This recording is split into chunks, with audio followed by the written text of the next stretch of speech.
I can't believe you're dating Caroline Morgan. Daniel's voice cut through the elegant party chatter like a knife. Everyone knows she's just using you to climb the corporate ladder. I froze mid-conversation, champagne flute halfway to my lips, as 40 pairs of eyes swiveled toward me. The quarterly company gala at Westfield Technologies had just transformed from a professional networking event into my personal nightmare. Before we jump back in, tell us where you're tuning in from, and if this story touches you, make sure you're subscribed, because tomorrow I've saved something extra special for you. Daniel Harrington stood there, 6 feet of tailored arrogance, senior marketing executive, and my boyfriend Eric's closest friend. His smile didn't reach his eyes as he continued, "Tell them about that disaster presentation last month, Caroline.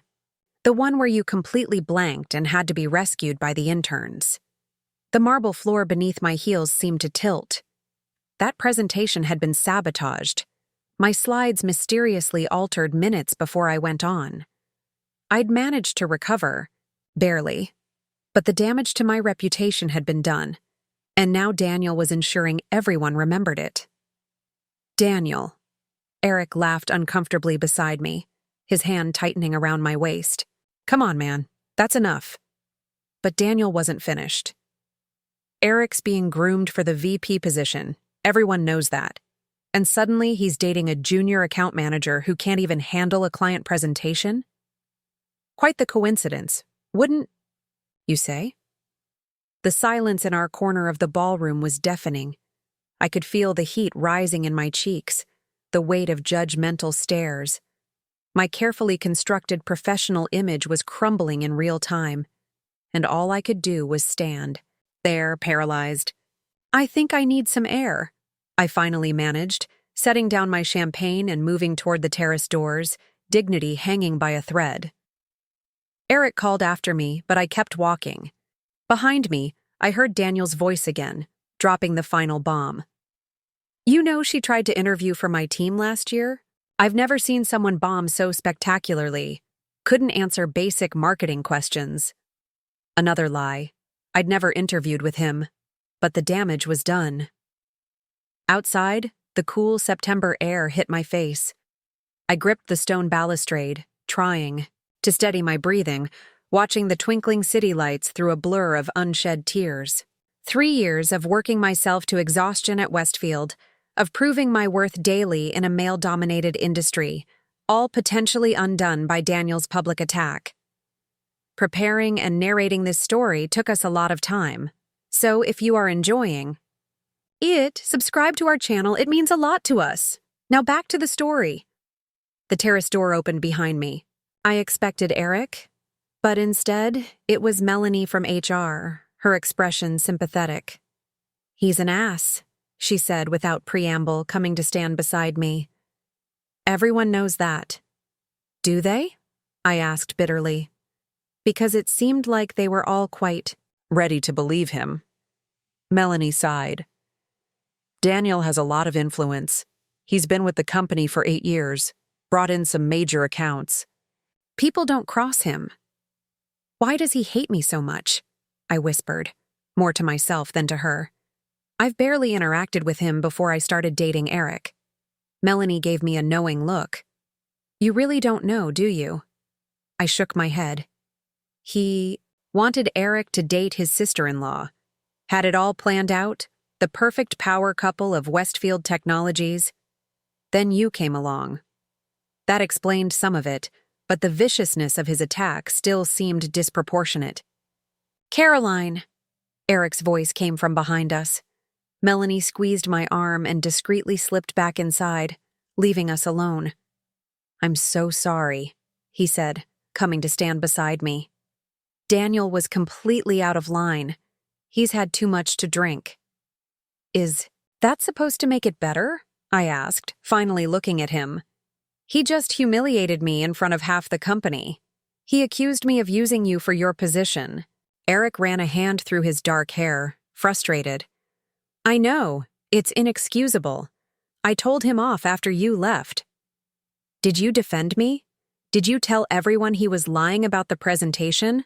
About the supposed interview?" His slight hesitation told me everything. You didn't, I said flatly. I pulled him aside, Eric explained. I didn't want to make an even bigger scene. Heaven forbid we make a scene, I cut in. Better to let everyone believe I'm an incompetent gold digger. Caroline, that's not fair. Nobody believes that. Really? Because I just watched an entire room of colleagues look at me like I was exactly that. I turned away from him, back toward the city lights. You know what hurts the most? That you didn't immediately shut him down. Your supposed best friend attacks your girlfriend, spreads lies about her professional abilities, and you're worried about making a scene? Eric touched my shoulder, but I shrugged his hand away. You should go back inside, I said quietly. I'm going to call a car. Don't leave like this, he pleaded. We can face them together. Show them what, Eric?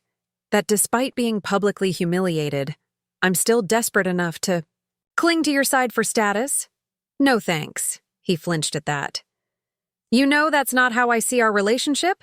I'm not sure what our relationship is anymore, I said honestly.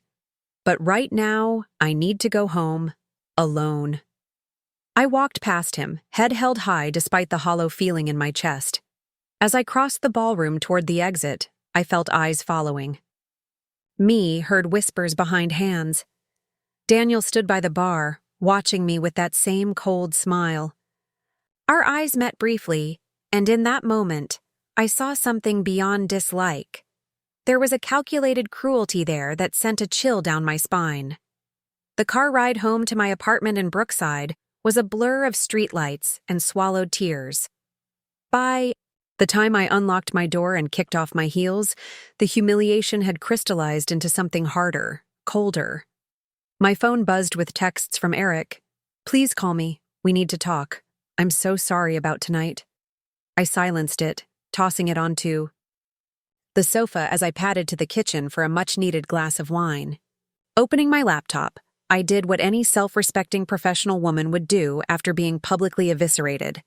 I started updating my resume. But my thoughts kept circling back to Daniel, to that look in his eyes. This wasn't just about Eric's sister-in-law or professional jealousy. There was something personal in his attack, something that felt almost like hatred. My phone buzzed again, this time with a call from my younger sister, Kelly. I hesitated before answering. Hey, I said, trying to keep my voice steady. Caroline? Her voice sounded strained. Are you okay? I frowned. Why wouldn't I be? A pause. You haven't seen social media, have you? My stomach dropped. No, why? Someone posted about what happened at the Westfield party tonight. It's not good, Caroline. I scrambled for my laptop, pulling up Instagram while keeping Kelly on the line. It didn't take long to find. Daniel had posted a photo from the gala, a perfectly timed snapshot of me looking stunned, mouth slightly open, clearly caught in a moment of shock. The caption read, "Some people think sleeping their way to the top still works in 2023. Spoiler. Alert. Talent still matters. Corporate ethics. Earn your place.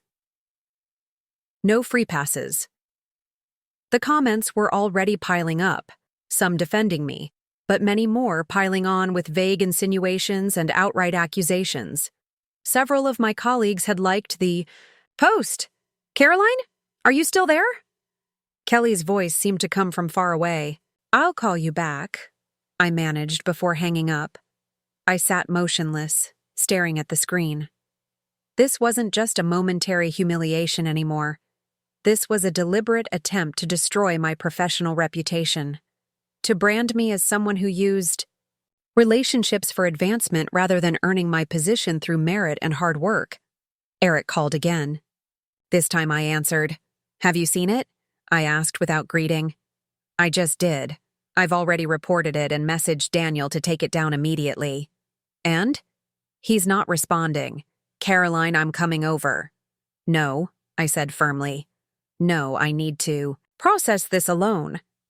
This is completely unacceptable, Eric continued. anger finally evident in his voice. "I don't know what's gotten into him. This isn't the Daniel I know." A bitter laugh escaped me. "Maybe you never really knew him." After we hung up, I sat in the darkness of my apartment, the blue light of the laptop screen illuminating my face. The post had already been shared dozens of times. Tomorrow, I would have to walk into the office knowing that most of my colleagues had seen it. My phone buzzed with a text from an unknown number. I opened it hesitantly. "You should have stayed away from Eric. Consider tonight a warning." The threat was unmistakable. This wasn't just about one night of humiliation. Daniel was declaring war, and for reasons I still didn't fully understand. Sleep was impossible. Instead, I spent the night researching Daniel Harrington, diving deeper than the cursory professional background check I'd done when I'd first started dating his best friend. LinkedIn and company bios told me what I already knew. Dartmouth graduate, rising marketing star, board member of several industry organizations. His Instagram showed a carefully curated life of success, charity galas, skiing trips, networking events, but I needed to go deeper. By 3 a.m., fueled by coffee and righteous anger, I had created a detailed spreadsheet documenting every public interaction Daniel had with women at Westfield. A pattern quickly emerged. Female colleagues who worked closely with Daniel either transferred departments or left the company entirely within 6 to 8 months. His teams were consistently male-dominated, despite the company's supposed commitment to diversity. I was onto something, but it wasn't enough. If I was going to survive this professional assassination attempt, I needed more than vague patterns. I needed concrete evidence. At 4 a.m., I finally crawled into bed, setting my alarm for 7. I would go into the office early, hold my head high, and begin the delicate work of salvaging my reputation. But I would also keep digging. Daniel Harrington had chosen the wrong woman to target. The next morning, I dressed with particular care. A charcoal gray suit that projected authority, hair pulled back in a sleek ponytail, makeup flawless but minimal. Armor for the battlefield I was about to enter. I texted Kelly before leaving. "I'm fine. Going to work. We'll call you later." Her response was immediate. "Are you sure that's a good idea? Maybe take a day and look guilty?" No chance. The Westfield Technologies building loomed before me, all steel and glass reflecting the morning sun. I took a deep breath before pushing through the revolving doors, straightening my shoulders as I crossed the marble lobby toward the elevators. The subtle shift in conversations as I passed, the quickly averted gazes, all confirmed that Daniel's post had made the rounds. In the elevator, 2 junior associates from accounting fell silent mid-conversation when I stepped in. "Good morning," I said pleasantly, refusing to cower. They murmured awkward responses, studying the floor numbers with sudden fascination. My department was already buzzing with activity when I arrived. Conversations hushed momentarily as I walked to my desk, then resumed at a slightly lower volume. My team, 3 junior account coordinators, looked at me with varying degrees of discomfort and curiosity. "Morning briefing in 5 minutes," I announced, setting down my bag as if nothing was amiss. "Bring your updates on the Henderson campaign." I had just logged into my computer when Melanie from HR appeared at my desk. "Caroline," she said quietly. "Do you have a moment?" I nodded, following her to one of the small conference rooms off the main floor. Inside, she closed the door and turned to me with concern. "I'm so sorry about what happened last night, and about that post. I've already filed a formal complaint with the ethics committee about Daniel's behavior." "Thank you," I said, genuinely touched by her support. "I appreciate that." "There's something else," she continued, her expression turning serious. "You're not the first woman Daniel has targeted." My interest sharpened. "What do you mean?" Melanie glanced at the door, then lowered her voice. "I shouldn't be telling you this. HR confidentiality and all that. But over the past 3 years, We've had 4 informal complaints about Daniel's behavior toward female colleagues. Nothing concrete enough for formal action. Inappropriate comments, taking credit for women's work, undermining them in meetings. The women were always too afraid of retaliation to file official complaints. And one of them was my sister, a voice said from the doorway. We both turned, startled. Kelly stood there, dressed in her hospital scrubs. She must have come straight from her night shift. Kelly? What are you doing here? I asked, confused. My sister stepped into the room, closing the door behind her. She looked at Melanie. I'm Dr. Kelly Morgan. I consulted on your wellness program design last year, worked directly with Daniel Harrington. Melanie's eyes widened in recognition. Of course, Dr. Morgan. I didn't make the connection. Kelly turned to me, her expression grim. I didn't tell you when you started dating Eric because I hoped it was a coincidence. Westfield is a big company. I thought you'd never have to work with Daniel directly. Tell me what? I asked, though I was beginning to understand. Daniel Harrington spent 3 months making my professional life hell, Kelly said flatly. Inappropriate comments taking credit for my program design, undermining me in front of the executive team. When I rejected his advances, he tried to have my contract terminated. The pieces were falling into place. That's why you abruptly stopped working on the wellness initiative. You told me it was because of your schedule at the hospital. Kelly nodded. I didn't want you to worry. I handled it. Threatened to go public with texts he'd sent me.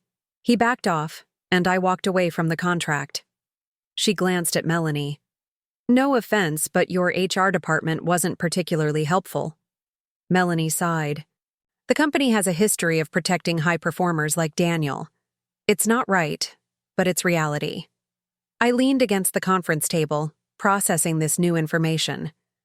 So when Daniel saw me with Eric at the company picnic 3 months ago, he recognized your last name, Kelly confirmed. He must have realized we're sisters. The viciousness of his attack suddenly made perfect sense. This wasn't just about Eric's sister-in-law or professional jealousy. This was personal. Daniel saw me as a threat, someone connected to a woman who had evidence of his misconduct. I'm sorry I didn't tell you sooner, Kelly said, reaching for my hand. When I saw that Instagram post last night, I knew I couldn't stay silent anymore. Do you still have those texts? I asked, a plan already forming in my mind. Kelly nodded slowly, understanding dawning in her eyes. I kept everything. Screenshots, emails, recorded conversations from meetings. I think, I said carefully, looking between Kelly and Melanie, that it's time we compared notes with those other women Daniel has targeted. Melanie looked nervous. Caroline, I understand your anger, but I've already risked my position by telling you this much. I'm not asking you to risk anything more, I assured her, but if this pattern of behavior is as extensive as we think, there must be others willing to speak up. All we need is a way to find them. At that moment, my phone buzzed with an email notification from Daniel Harrington. The subject line read simply, resignation. I opened it, Kelly and Melanie reading over my shoulder. Caroline. After careful consideration, I believe it would be best for all parties if you resigned from your position at Westfield Technologies. Given recent events and the obvious conflict of interest with your relationship with Eric, this is the most professional solution. I've taken the liberty of drafting a resignation letter for your convenience, attached. If you submit this by end of day, I can ensure you receive 2 weeks severance pay. Let's handle this discreetly and avoid any further unpleasantness. Daniel Harrington, Senior Marketing Executive, Westfield Technologies. The audacity was breathtaking. After publicly humiliating me, he expected me to quietly disappear. To surrender everything I'd worked for. He wants a war, I said quietly, setting down my phone. Well, now he's going to get one. Kelly squeezed my hand. I'm with you. Whatever you need. Melanie looked between us, conflict evident on her face. Finally, she sighed. I can't actively participate in whatever you're planning, but... She hesitated, then pulled out a business card and wrote something on the back. This is the name of a lawyer who specializes in workplace harassment cases. She helped a friend of mine last year. I took the card, recognizing the silent alliance being offered. Thank you. As Melanie left, Kelly turned to me. What's your plan? I stared at Daniel's email, a cold determination settling over me. First, we gather intel. Find every woman who's ever been targeted by Daniel. Build our case methodically. And then? I looked at my sister, steel in my gaze. And then we make his biggest secret public, not just to the company, but to everyone. He won't just lose his reputation. He'll lose everything. Kelly studied me for a moment, then nodded. He has no idea who he's messing with, does he? No, I said, pulling out my laptop and opening a new document. But he's about to find out. Little did I know that the evidence we would uncover would be far more damning than I could have imagined. Daniel Harrington's carefully constructed facade was about to crumble, and I would be the one holding the sledgehammer. The next 2 weeks unfolded like a delicate chess match. On the surface, I maintained a flawless professional demeanor, arriving early, delivering impeccable work, smiling through the whispers and sidelong glances. But beneath that calm exterior, I was building my case against Daniel Harrington Peace. By meticulous piece, Kelly and I converted my dining room into our war room. The walls gradually disappeared behind printouts, sticky notes, and a complex timeline of Daniel's career at Westfield Technologies. Each night after work, we added more pieces to the puzzle. 2 more women responded to the anonymous survey, Kelly announced, entering my apartment with takeout Thai food on Thursday evening. She set down her bag and pulled out her laptop. That brings us to 7. I looked up from the email I was drafting. 7 women he's harassed in 4 years. How did he get away with this for so long? Kelly sighed, unpacking the food containers. Power, money, connections. The usual reasons these types flourish. She pushed a container of pad thai toward me. Eat something. You've been losing weight. I absently twirled noodles with my fork, mind still racing. Did either of them keep documentation? One did. Kelly pulled up an email on her laptop. Samantha Chen, she was an account executive 3 years ago, says Daniel made her work life absolute hell after she rejected him at a conference. She has emails, texts, meeting recordings, the works. Is she willing to go on record? Kelly hesitated. That's the catch. None of them want to be the first to speak publicly. They're all terrified of retaliation. I couldn't blame them. Despite the company's supposed zero-tolerance policy for harassment, the subtle messaging was clear. Daniel was untouchable. High performers like him operated under different rules. What about Eric? Kelly asked carefully. Have you told him what we're doing? I set down my fork. Eric and I had been in a holding pattern since the gala incident. He'd been supportive in his way, confronting Daniel about the Instagram post, which had finally been removed, though screenshots continued to circulate, reassuring me about my position at the company. But there was an unspoken distance between us now. No, I admitted. I don't know where his loyalties would ultimately lie. He and Daniel have been friends since college. You don't trust him, Kelly observed. Not a question. I don't trust anyone. Right now except you, I replied honestly. And I can't risk Daniel getting wind of this before we're ready. My phone buzzed with a text from Eric. Dinner tomorrow night? We need to talk. I showed it to Kelly, who raised an eyebrow. Are you going? I should. Maintaining normalcy is important right now. I typed a quick affirmative response, then returned to our planning. We need something concrete, something that can't be dismissed as workplace misunderstandings or he said, she said. Kelly nodded grimly. We need the nuclear option. The following morning, I received an unexpected email from Melanie in HR requesting a meeting over coffee before work. We met at a small cafe 2 blocks from the Westfield building. I shouldn't be doing this, she said without preamble, sliding a sealed envelope across the table. But after what he did to you, and hearing about your sister, this has gone on long enough.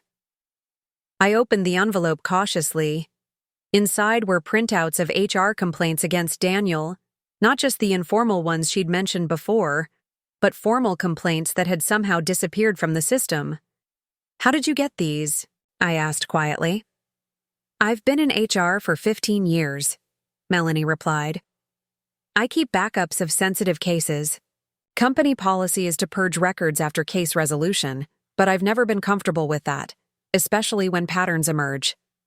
I scanned the documents, feeling a chill run down my spine.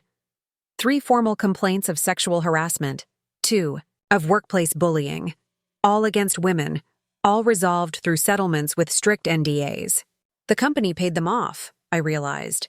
Melanie nodded. Standard practice with high-value employees like Daniel. The settlements weren't huge, $50,000 here, $75,000 there, but enough to buy silence. And make the problems go away. Exactly. She glanced at her watch. I need to get to the office. I've already stayed too long. As she stood, she added, I don't know what you're planning, Caroline, but be careful. Daniel has friends in high places.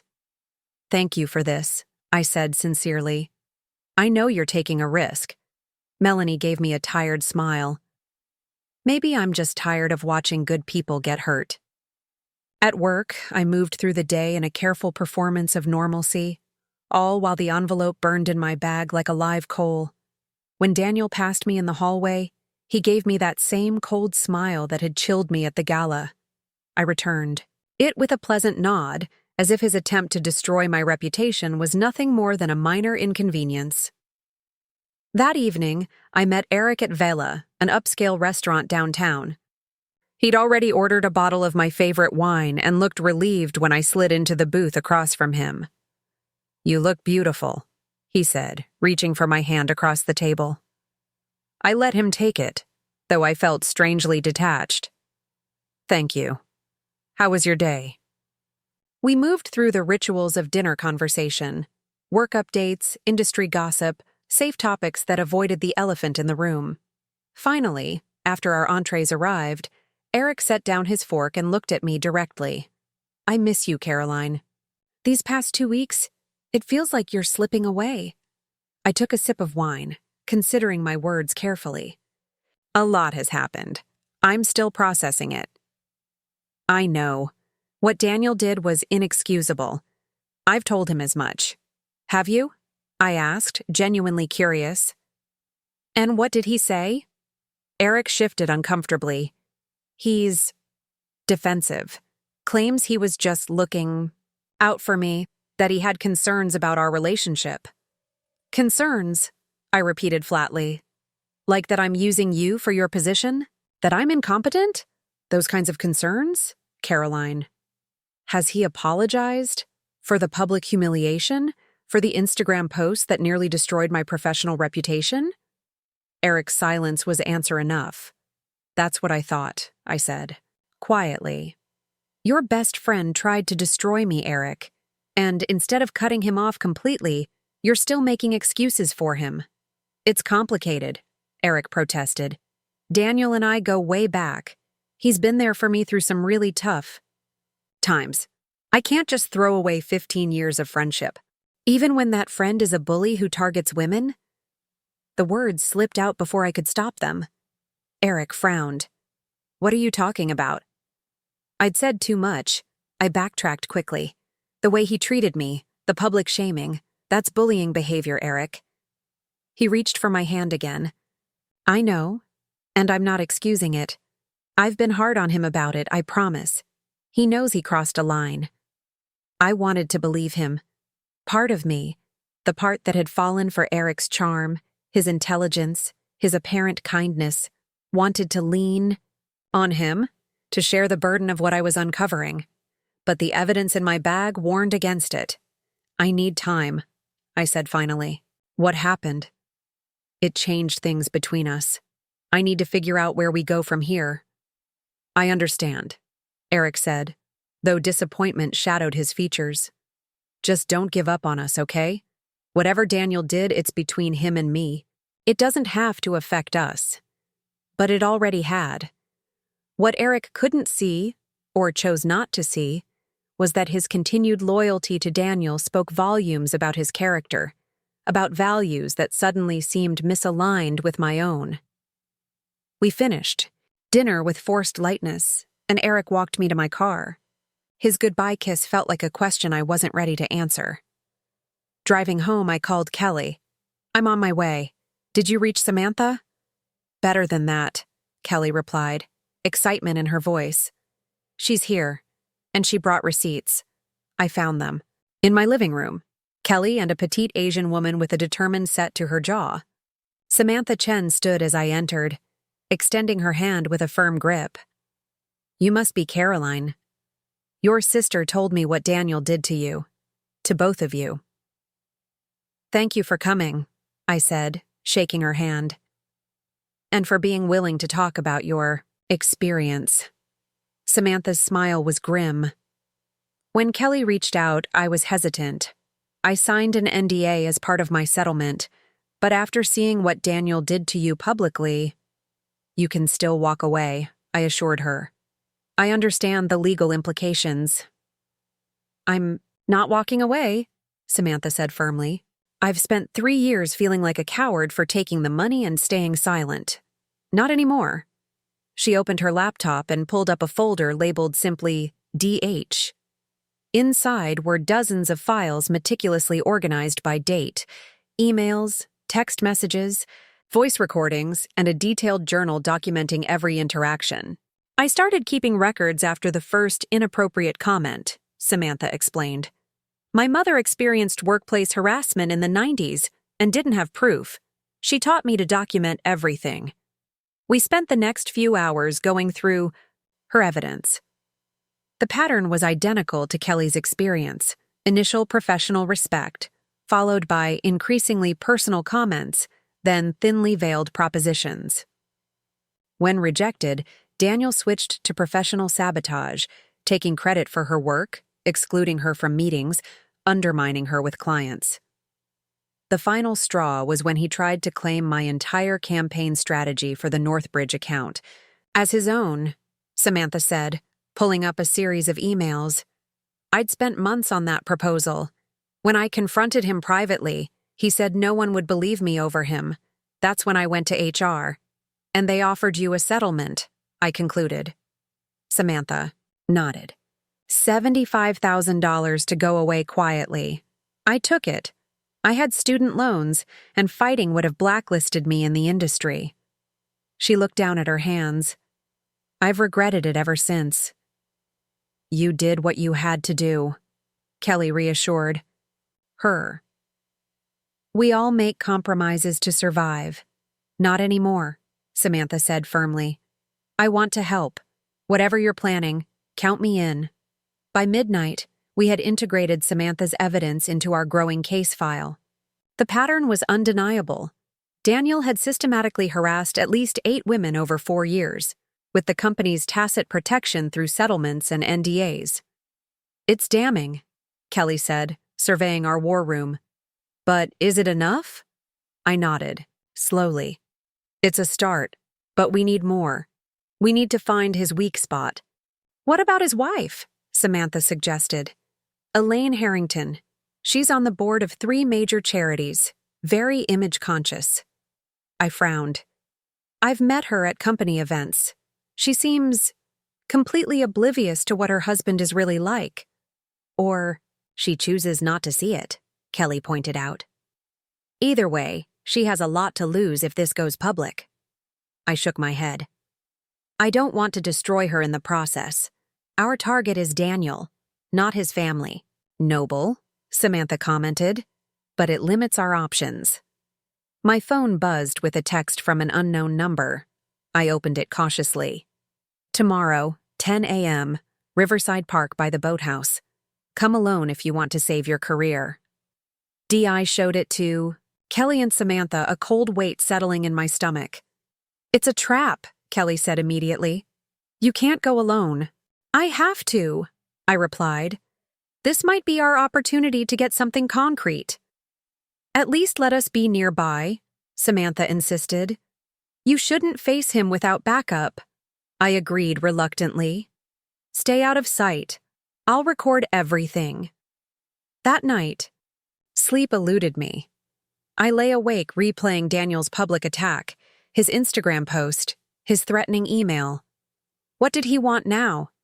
To intimidate me into resigning, to offer a settlement of his own. Morning came too quickly. I dressed casually, jeans, a light sweater, flat boots, practical clothes that wouldn't draw attention. Following Kelly's insistence, I downloaded a safety app that would send my location to her with one tap and tucked a small recording device into my pocket. Riverside Park was busy with Saturday morning joggers and families.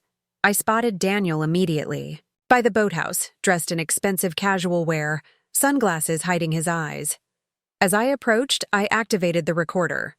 Caroline, he greeted me with false warmth. Thank you for coming. What do you want, Daniel? I asked, getting straight to the point. His smile didn't reach his eyes. Direct. I've always appreciated that about you. Let's walk. We followed the path along the river, maintaining a careful distance from each other. For several minutes, Daniel said nothing, simply watching the water. I understand you've been asking questions about me, he finally said, reaching out to former colleagues. That stops now. So he knew. I kept my expression neutral. I don't know what you're talking about. Let's not play games, Daniel said, stopping to face me. You're digging into ancient history, stirring up settled matters. It's unwise. Is that a threat? A friendly warning, he corrected smoothly. You're putting yourself in a precarious position, Caroline. I'd hate to see your career at Westfield end prematurely. Like you tried to end it with your Instagram post? I challenged. Or that charming resignation letter you drafted for me? He shrugged. Social media, it's a volatile platform. Things get posted in the heat of the moment. Misunderstandings happen. It wasn't a misunderstanding. It was a deliberate attempt to humiliate me and damage my professional reputation. Daniel removed his sunglasses, fixing me with a cold stare. Let me be clear. Whatever you think you're going to accomplish with this little investigation of yours, it won't work. People have tried before. The company protects its assets. Is that what you consider yourself? An asset? I've brought in over $30 million in accounts in the last 2 years. What have you contributed, Caroline? He smiled thinly.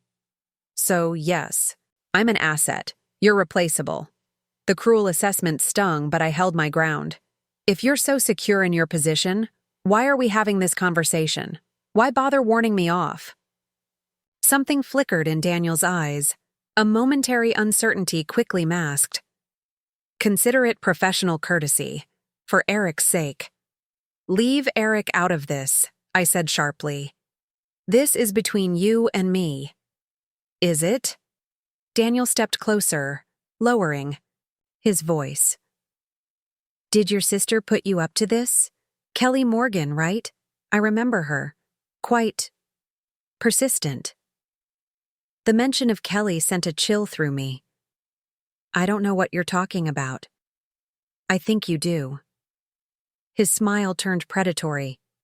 Kelly should have learned her lesson the first time. Some battles aren't worth fighting. What did you do to my sister? I demanded, anger rising despite my attempt to stay calm. Daniel stepped back, his mask of civility firmly back in place. Nothing she didn't ask for, but that's ancient history. He checked his watch. I have a charity function to attend. Consider this conversation your final warning, Caroline.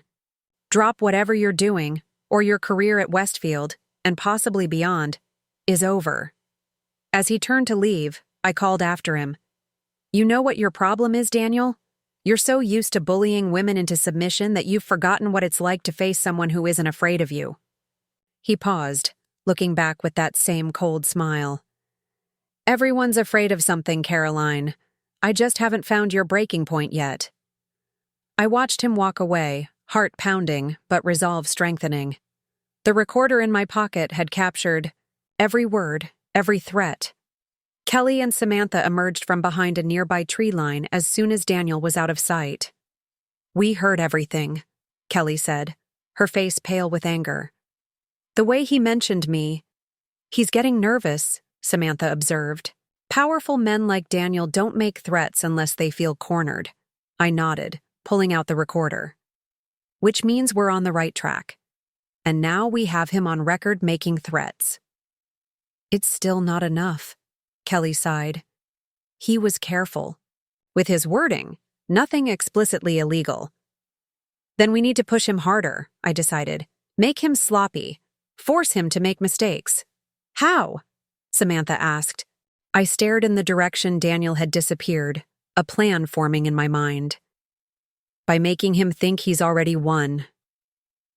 Back at my apartment, I called an emergency meeting with all 7 women who had responded to our survey. By evening, my living room was filled with Daniel's victims, each with their own story of harassment and retaliation. "Here's what we know," I began, addressing the group. "Daniel Harrington has systematically harassed women at Westfield for at least 4 years. The company has protected him through settlements and NDAs. He believes this makes him untouchable." "And he's right," one woman said bitterly. "I tried fighting back. All it got me was a tarnished reputation and a pitiful settlement." "But there's power in numbers," Kelly pointed out. "One woman is easy to discredit. 8 women with similar experiences and documentation? That's a pattern no one can ignore." I outlined my plan, a carefully orchestrated exposure that would leave Daniel nowhere to hide. It was risky. It would require perfect timing and coordination, and if it failed, we would all potentially face legal and professional consequences.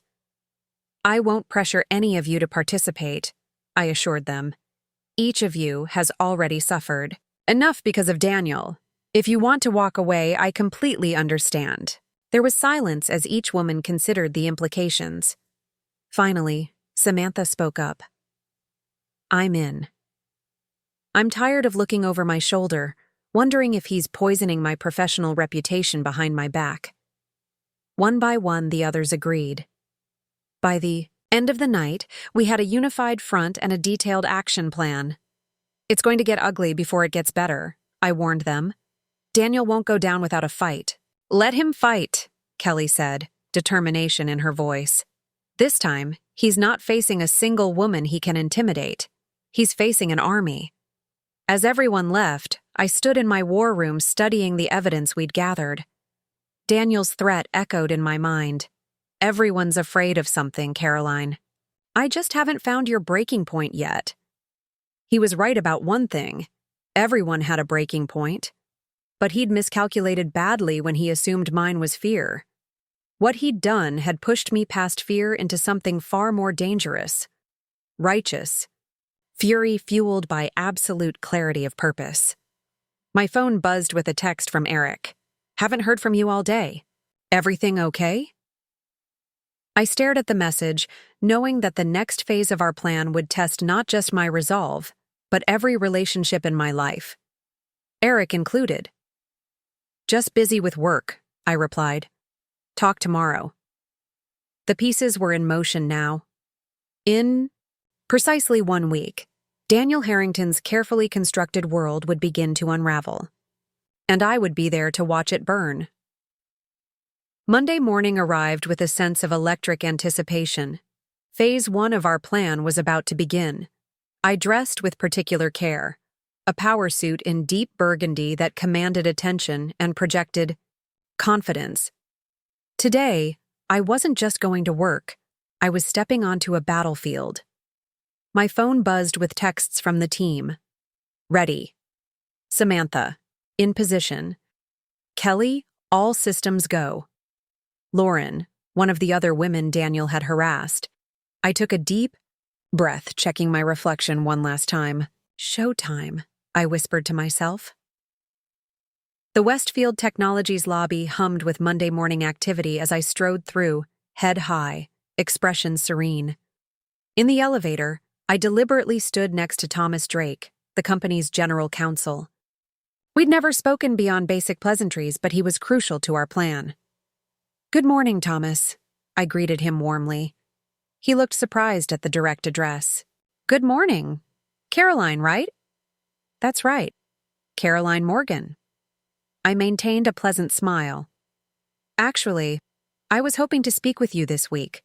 A legal matter has come to my attention that I believe requires your expertise." Interest flickered in his eyes. As the company's top lawyer, he was accustomed to being approached with problems, but rarely by mid-level managers. "Of course. Is it urgent?" "Not emergency-level urgent," I replied carefully. "But time-sensitive, yes.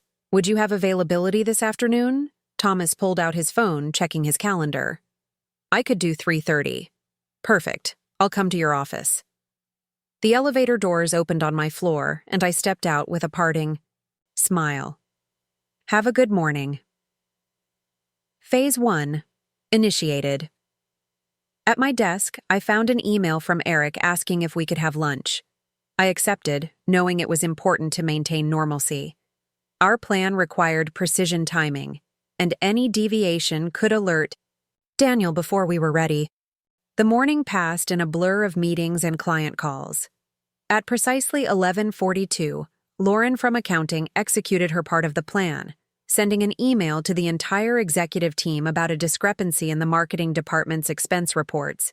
Specifically, several charges approved by Daniel for client entertainment at locations that turned out to be upscale hotels. At 12:15, I met Eric in the company cafeteria. He looked tired, with subtle dark circles under his eyes. "Rough weekend?" I asked, genuinely concerned despite everything. He attempted a smile. "Daniel and I had a disagreement. About you, actually." My interest sharpened, though I kept my expression neutral. "Oh?" Eric pushed his salad around his plate. "He thinks I should break things off with you. Says you're unstable and potentially vindictive." "And what do you think?" I asked quietly. "I think he's wrong about you," Eric replied without hesitation. "But something's going on between you two that I don't understand. He told me you confronted him at Riverside Park on Saturday.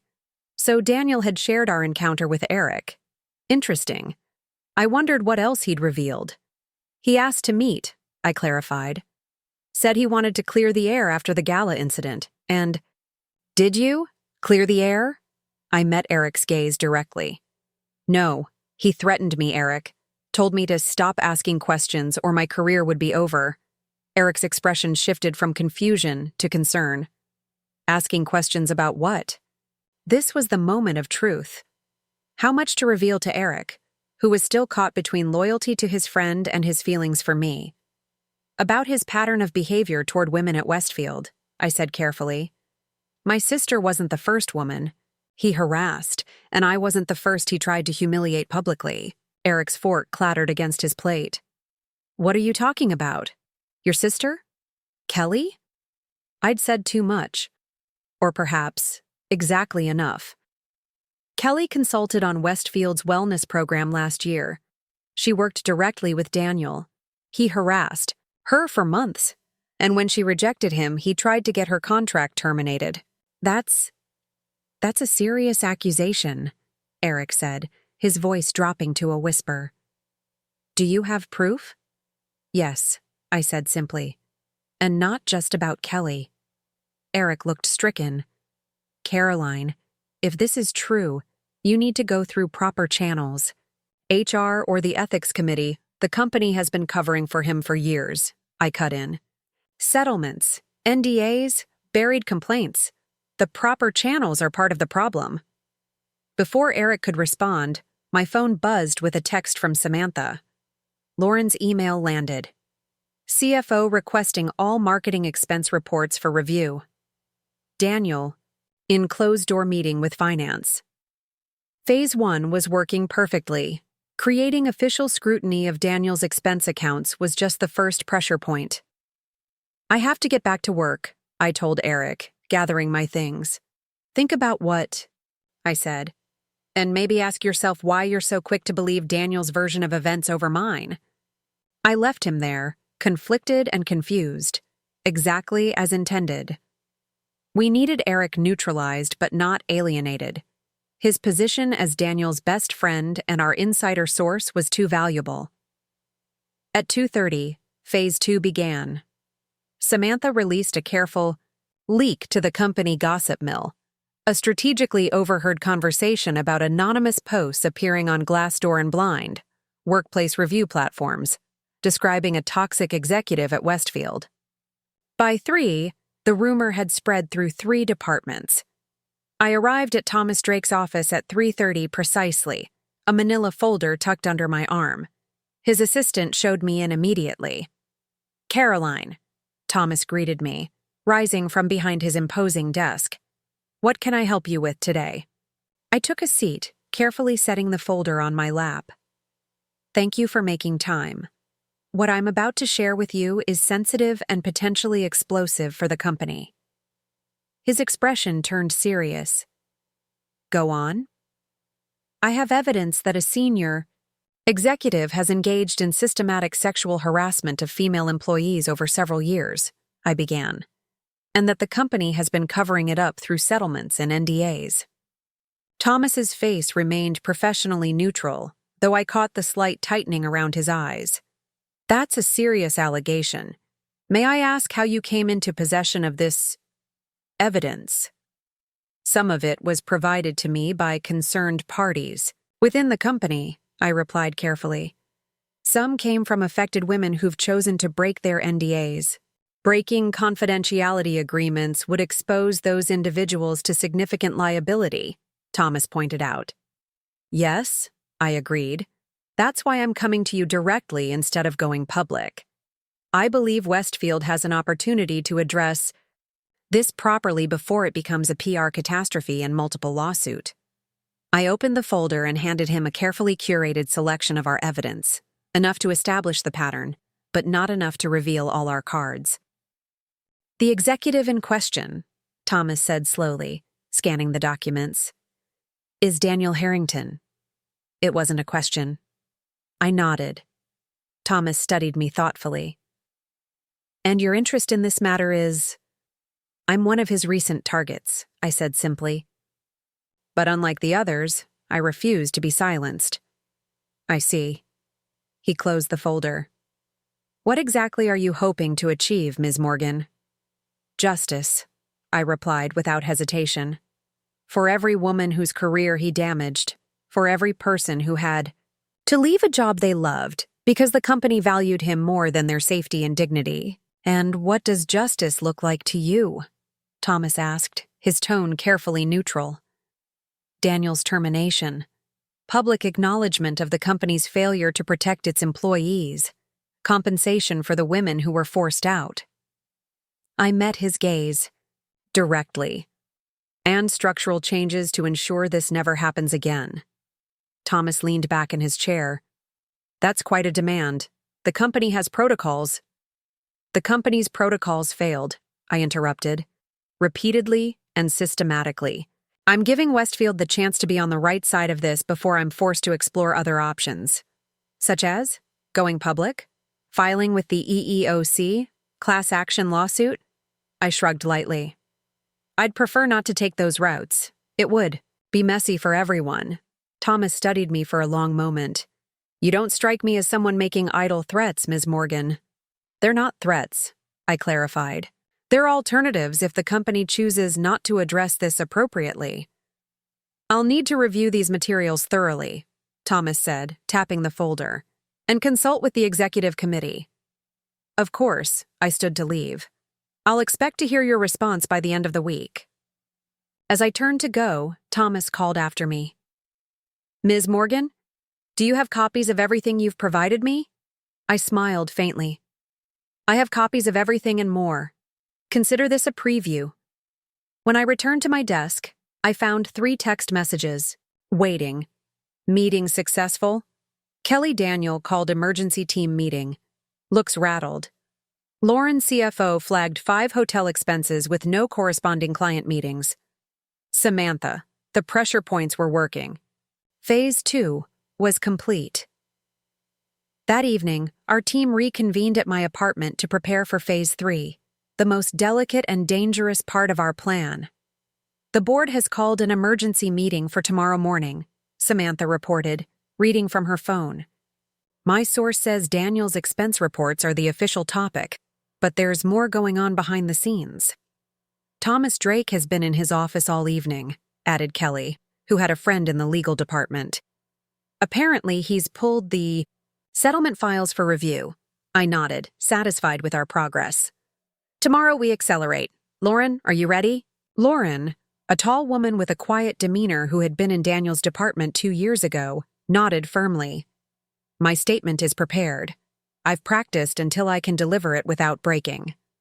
Remember, I cautioned, the goal isn't to get him fired. Not yet. We need him desperate, making mistakes, burning bridges. Speaking of bridges, Samantha interjected, what about Eric? He's the wild card here. I sighed, checking my phone. Eric had texted 3 times since our lunch conversation, each message increasingly urgent. We need to talk about Daniel. Please, call me. This is serious. I found something you should see. I'll handle Eric, I assured them. He's conflicted, which works in our favor. The more Daniel lashes out, the more Eric will question their friendship. The team departed just before 10 p.m., each woman clear on her role for the following day. As I closed the door behind them, my phone rang, Eric calling again. I answered, keeping my tone neutral. It's late, Eric. I know, I'm sorry, he said, sounding genuinely distressed. But after what you told me at lunch, I started looking into those expense reports Daniel submitted. Caroline, something's not right. What do you mean? Hotels in Philadelphia, Boston, Chicago, all on dates when Daniel claimed to be meeting clients. But I checked the client meeting logs. There were no meetings scheduled. That's concerning, I said carefully. What are you going to do with this information? Eric hesitated. That's why I'm calling you. Daniel's been my friend for 15 years. I can't believe he would... But the evidence is pointing to something you don't want to acknowledge. I finished for him. Yes, he admitted quietly. I need to see those messages he sent your sister. I need to know if it's true. This was unexpected. Eric taking initiative to verify our claims. It could either help or hinder our carefully orchestrated plan. Meet me at my apartment tomorrow evening, I decided. 7 o'clock. I'll show you everything. The next morning dawned bright and clear, a perfect day for corporate warfare. I arrived at the office early, prepared for Phase 3. At precisely 9:15, Lauren filed a formal complaint with HR, detailing her experience with Daniel 2 years ago. By 9:30, Melanie had escalated it to Thomas Drake. By 10:00, Daniel was called to a meeting with HR, legal, and the CFO. I observed it all from a careful distance, moving through my workday as if nothing unusual was happening. But through our network, we tracked every development. Daniel exploded in the meeting, called Lauren a liar, and stormed out. Melanie board meeting extended to afternoon session. Sources say they're reviewing all harassment settlements from past 5 years. Samantha Daniel trying to access old emails that were archived. IT flagged. Unusual activity. Lauren, by mid-afternoon, the company was humming with tension.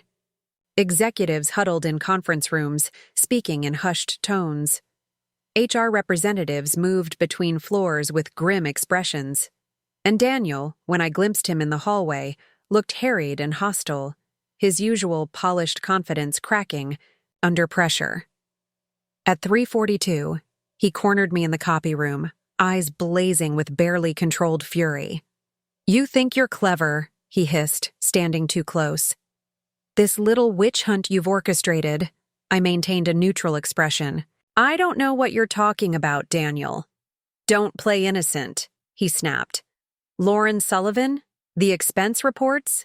That meeting with Thomas Drake? You're behind all of it. I placed my copied documents in a neat stack, refusing to be intimidated. It sounds like you're having a difficult day. Perhaps you should speak with HR about your concerns. His hand shot out, gripping my wrist with painful force. This ends now, or I swear to God, I will destroy not just your career, but your sister's. 2. I have friends at every major hospital in this city. I looked pointedly at his hand until he released me. Threatening me in the workplace, Daniel? Not very smart for someone already under investigation. His face contorted with rage. You have no idea who you're dealing with. Actually, I replied calmly, I know exactly who I'm dealing with. A bully who's finally facing consequences. Before he could respond, the copy room door opened and Eric stood there taking in the scene with a frown. Everything okay in here? He asked, his gaze moving between us. Daniel stepped back, smoothing his expression. Just a professional disagreement. Nothing to worry about, Eric. I gathered my papers, meeting Eric's concerned gaze. We're fine. Daniel was just leaving. As I walked past Eric, I murmured, 7 o'clock, don't be late. The rest of the workday passed in a blur of strategic moves and counter-moves. By 5, 2 more women had filed formal complaints against Daniel. By 5:30, he had been placed on administrative leave pending investigation. By 6 o'clock, he was escorted from the building, his access badge temporarily deactivated. Everything was proceeding according to plan, almost too perfectly. And that made me nervous. I arrived home to find Kelly already there, setting up for our meeting with Eric. Status update? I asked, dropping my bag and kicking off my heels. Daniel's been calling everyone in his network, Kelly reported. Board, members, executive team, even clients. Most aren't taking his calls. Those who do are distancing themselves. I nodded, scanning the evidence we'd prepared for Eric. And the other women? Holding firm, Kelly assured me. Even with the pressure mounting, no one's backed down. A knock at the door signaled Eric's arrival. He looked exhausted, his usual confident demeanor replaced by confusion and strain. Thank you for coming, I said, ushering him in. Kelly's here too. Eric nodded to Kelly, then turned to me. Daniel's been suspended. The whole company's in chaos. I know, I acknowledged. That's why this meeting is important. You need to understand what's really happening. For the next hour, we walked Eric through everything. Kelly's experience, the other women's stories, the company's pattern of settlements and cover-ups. We showed him emails, texts, meeting recordings, HR, documents. It was overwhelming, irrefutable evidence of a systematic pattern of harassment and retaliation. Eric sat silent throughout, his expression growing increasingly horrified as the full picture emerged. How could I not have seen this? He finally asked, voice hollow. 15 years of friendship, and I never once suspected. Because he didn't want you to see, Kelly explained gently. Men like Daniel are expert compartmentalizers. They show different faces to different people. Eric turned to me, anguish in his eyes. And I defended him. After what he did to you, I still gave him the benefit of the doubt. You weren't the only one, I assured him. The entire company has been enabling him for years. Eric rubbed his face wearily. What happens now, with the investigation? Kelly and I exchanged glances. That depends, I said carefully. On whether the company chooses to do the right thing or tries to protect him again. They won't protect him this time, Eric said with unexpected conviction. Not with this much evidence. Not with the CFO finding personal expenses disguised as business costs. We'll see, I replied, less certain. Powerful men had escaped consequences for worse. As Eric prepared to leave, he paused at the door. What can I do to help? It was the question we'd been waiting for. There's something, I said slowly. But it would put you in a difficult position regarding Daniel. He put himself in this position, Eric replied, a new hardness in his voice. Tell me what you need. I explained the final phase of our plan, the piece that would ensure Daniel couldn't escape with his reputation intact, couldn't rebuild elsewhere after a quiet resignation and generous severance. Eric listened intently, his expression shifting from surprise to grim determination. I have access to everything you need. You'll have it by morning. After he left, Kelly turned to me with raised eyebrows. That went better than expected. Too well, I admitted, my strategist's mind searching for hidden pitfalls. Eric turned against Daniel very quickly. Because the evidence was overwhelming, Kelly pointed out. Maybe, I conceded. Or maybe there's something else at play. I couldn't shake the feeling that we were missing something, some angle we hadn't considered. But there was no time for doubts now. The final phase was set for tomorrow, and there would be no second chances. That night, I slept fitfully, haunted by dreams of Daniel's cold smile and threatening words. Everyone's afraid of something, Caroline. My phone buzzed at 3:17 a.m. with a text from Eric. It's worse than we thought. Check your email. Urgent. Fully awake now, I opened my laptop and found Eric's message. Attached were files he'd accessed through his executive credentials, internal communications between Daniel and the company's founder, Stuart Westfield, dating back 4 years. As I read through them, a chill ran down my spine. They revealed something far more damaging than harassment, a deliberate pattern of corporate espionage. Daniel had been selling Westfield's proprietary information to competitors, with Stuart's knowledge and approval, to manipulate stock prices and market positions. This wasn't just workplace misconduct, this was potentially criminal activity. I immediately called Kelly, my mind racing with the implications of this new information. Our plan had just become significantly more complicated and infinitely more dangerous. Kelly, I said when she answered groggily, wake up. Everything's changed. As I explained what Eric had discovered, I couldn't help but wonder, had we inadvertently stumbled into something much bigger than we'd intended? And if so, how would Daniel and Westfield respond when cornered? The final confrontation was coming, but it would no longer be on the terms we had carefully orchestrated. We were now playing a different game entirely, one with much higher stakes and far more dangerous players. By 6 a.m., my apartment had transformed into a crisis command center. Kelly brought coffee and bagels while Samantha arrived with her laptop and external drives. Lauren joined us via secure video call, her face tense with concern. Corporate espionage, Samantha whispered, scrolling through the emails Eric had sent. This goes way beyond harassment. This is federal territory. I paced the living room, mind racing. We need to regroup. This changes everything. Does it? Kelly challenged, looking up from her notes. Our goal was to expose Daniel and hold him accountable. This just gives us more ammunition. It also makes him more dangerous, I countered, and implicates Stuart Westfield himself. We're not just dealing with a department head anymore, we're dealing with the company founder. Lauren's voice came through the speaker. We should take this to the authorities. FBI, SEC. Not yet, I interrupted. We need to be strategic. These are powerful men with connections and resources. If we make one wrong move, they could bury this, and us. The emails detailed how Daniel had been feeding proprietary client information, unreleased product details, and strategic plans to competitors through a series of shell companies. Stuart Westfield appeared to be using this information to manipulate stock prices and market positions for personal gain. It was sophisticated, deliberate, and utterly illegal. Eric's putting himself at risk by giving us this, Samantha pointed out. If they trace the access back to him... My phone buzzed with a text from Eric. Daniel's been calling me all night.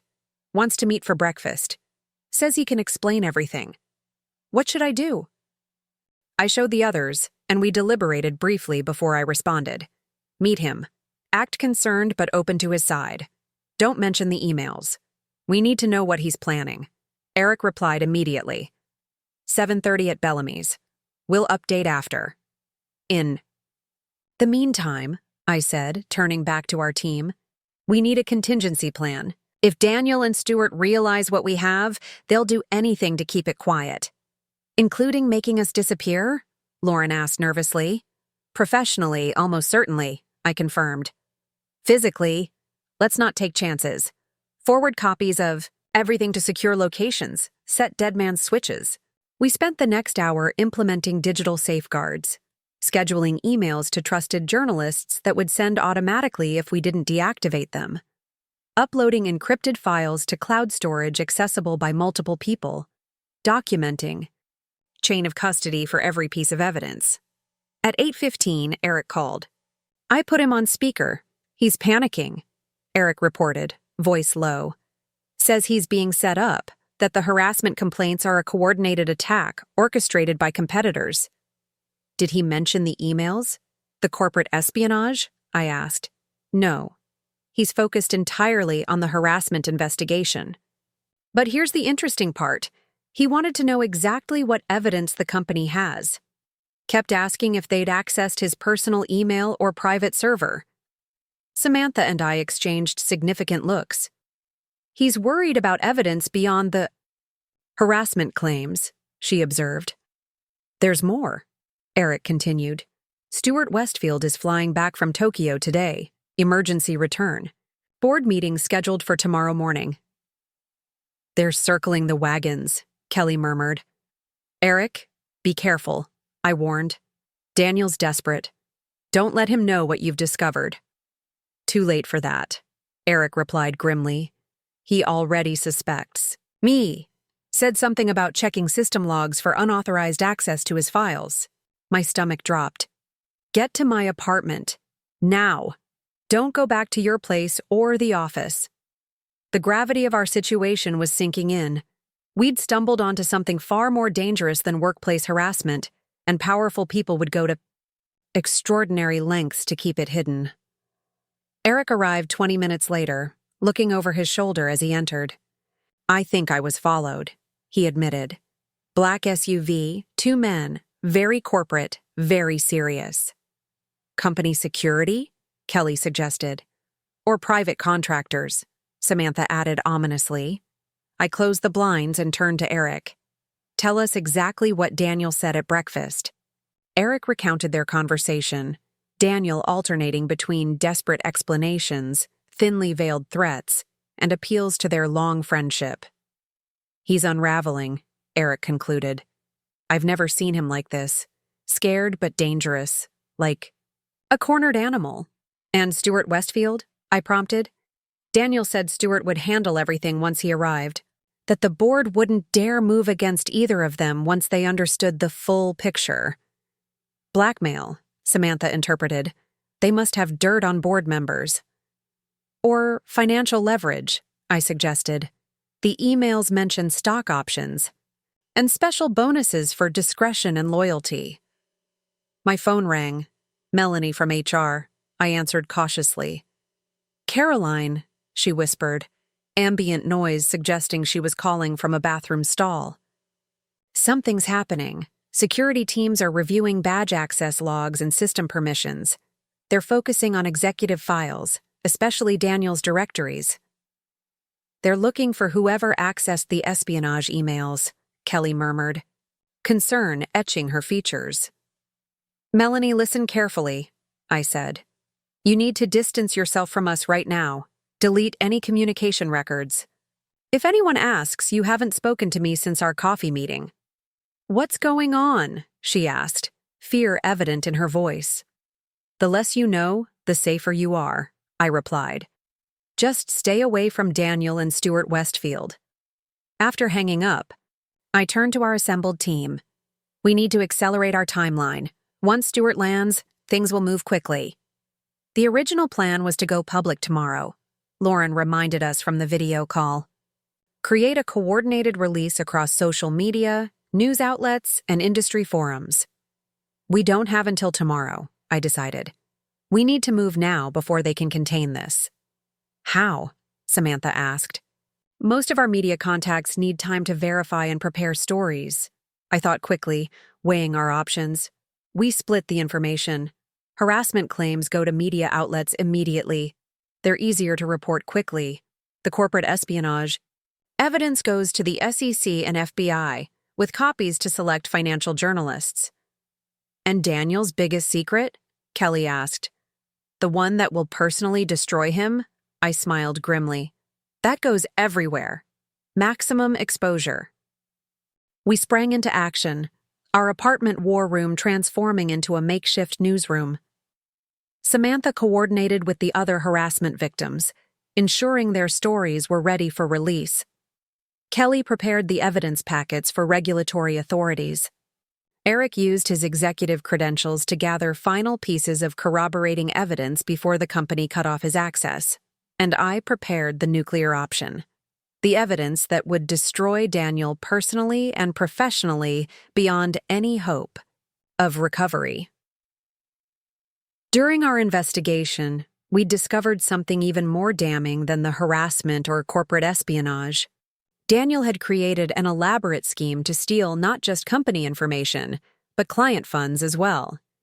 He'd established shadow agencies that charged Westfield clients for specialized marketing services that were never delivered, siphoning millions into offshore accounts.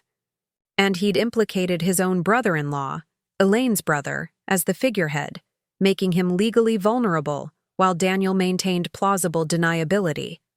In essence, he'd set up his wife's brother as the fall guy for his embezzlement scheme at our 11:30. My phone buzzed with an urgent news alert. Stuart Westfield's private jet landed at Regional Airport. Sources say emergency board meeting convened for 2 p.m. today. They've moved up their timeline, Eric observed, looking over my shoulder. Someone tipped them off. Then we move ours up too, I declared. Launch everything at 1 p.m., 1 hour before their meeting. Give the board members no time to coordinate their response. Kelly looked up from her laptop. That's cutting it close. It's our only chance, I insisted. Once they get in that boardroom, the damage control machine will activate. NDAs will be signed, evidence will disappear, and narratives will be crafted. We worked feverishly, finalizing our evidence packages and distribution lists. At 12:45, everything was ready. Our fingers hovered over keyboards, waiting for my signal. My phone rang. Unknown number. I answered cautiously. Caroline Morgan? A smooth, unfamiliar voice inquired. Who's asking? My name is Stuart Westfield. I believe we should talk. A chill ran down my spine. I put the call on speaker, signaling the others to remain silent. Mr. Westfield, I acknowledged. What can I do for you? I think it's more about what I can do for you, he replied, his tone deceptively casual. It seems there's been quite a misunderstanding regarding Daniel Harrington.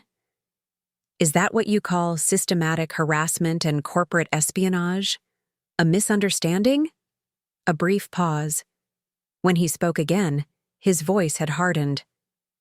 Let's dispense with the games, Ms. Morgan. You have documents that don't belong to you, documents that could be misconstrued without proper context. They seem pretty clear to me, I countered, as I'm sure they'll be to the SEC and FBI. That would be unfortunate, Stuart said, his tone suddenly dangerous.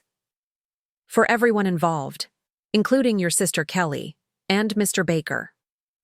Eric's last name. They knew he was helping us. Are you threatening us, Mr. Westfield? I'm proposing a solution, he corrected smoothly.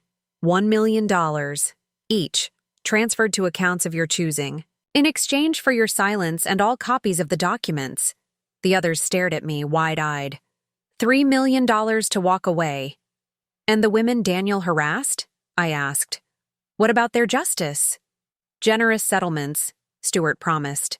Career opportunities at partner companies, whatever is reasonable. And Daniel? He just continues as before? Daniel will be taking an extended sabbatical. When he returns, his responsibilities will be adjusted. In other words, a slap on the wrist followed by business as usual. I met Kelly's eyes, then Samantha's, then Eric's. Each gave me a subtle nod. "That's a generous offer, Mr. Westfield," I said carefully. "But I'm afraid we'll have to decline." "Ms. Morgan," Stewart's voice turned cold. "You don't want me as an enemy. I've built and destroyed careers far more impressive than yours. On a whim." "Perhaps," I acknowledged. "But you've never faced an enemy like me before. Check your email, Mr. Westfield, and then turn on CNBC." I nodded to Samantha, who hit the enter key on her laptop, launching our evidence distribution. Simultaneously, Kelly activated our media alerts, and Eric transmitted the financial evidence to regulatory authorities. "What have you done?" Stewart demanded, alarm evident in his voice. "Made Daniel's biggest secret public," I replied calmly. "And yours too." I ended the call as my laptop screen filled with incoming email notifications and news alerts. Our story was breaking across multiple platforms simultaneously. Westfield Technologies executive accused of systematic harassment, corporate espionage, scandal rocks, tech industry, ESEC launches. Investigation into Westfield Technologies, executive scheme. To frame brother-in-law for embezzlement exposed. The last headline was the personal destruction I had promised, the revelation that Daniel had been systematically setting up his wife's brother as the fall guy for his financial crimes. The evidence was irrefutable. Emails, financial records, recorded conversations where Daniel bragged about his scheme to a trusted associate. My phone exploded with calls and texts, journalists seeking comments, colleagues expressing shock, even board members attempting damage control. I ignored them all, watching with grim satisfaction as our meticulously gathered evidence devastated Daniel Harrington's carefully constructed world.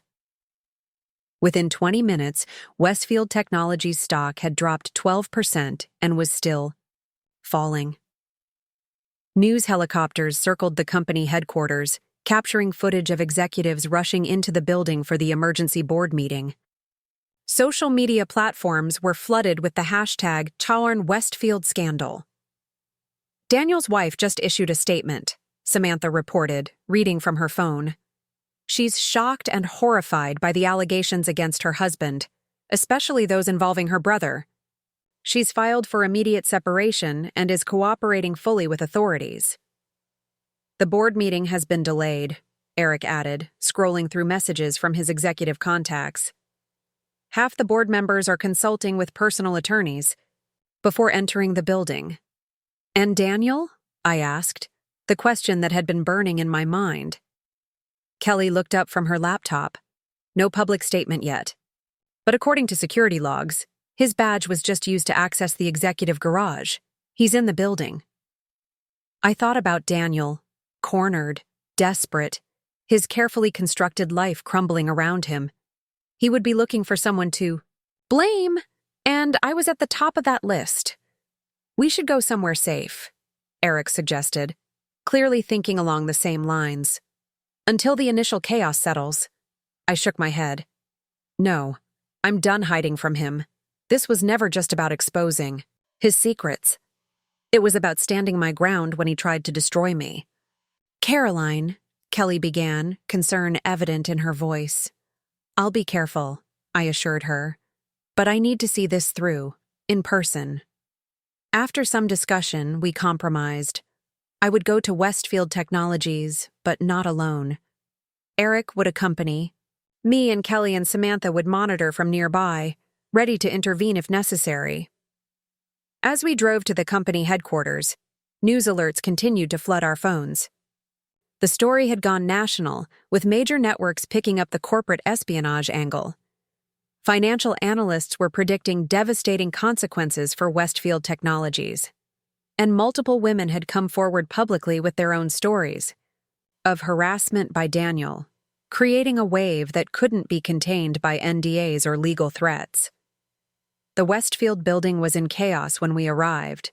Security personnel everywhere, employees gathered in clusters whispering urgently, media vans lining the street.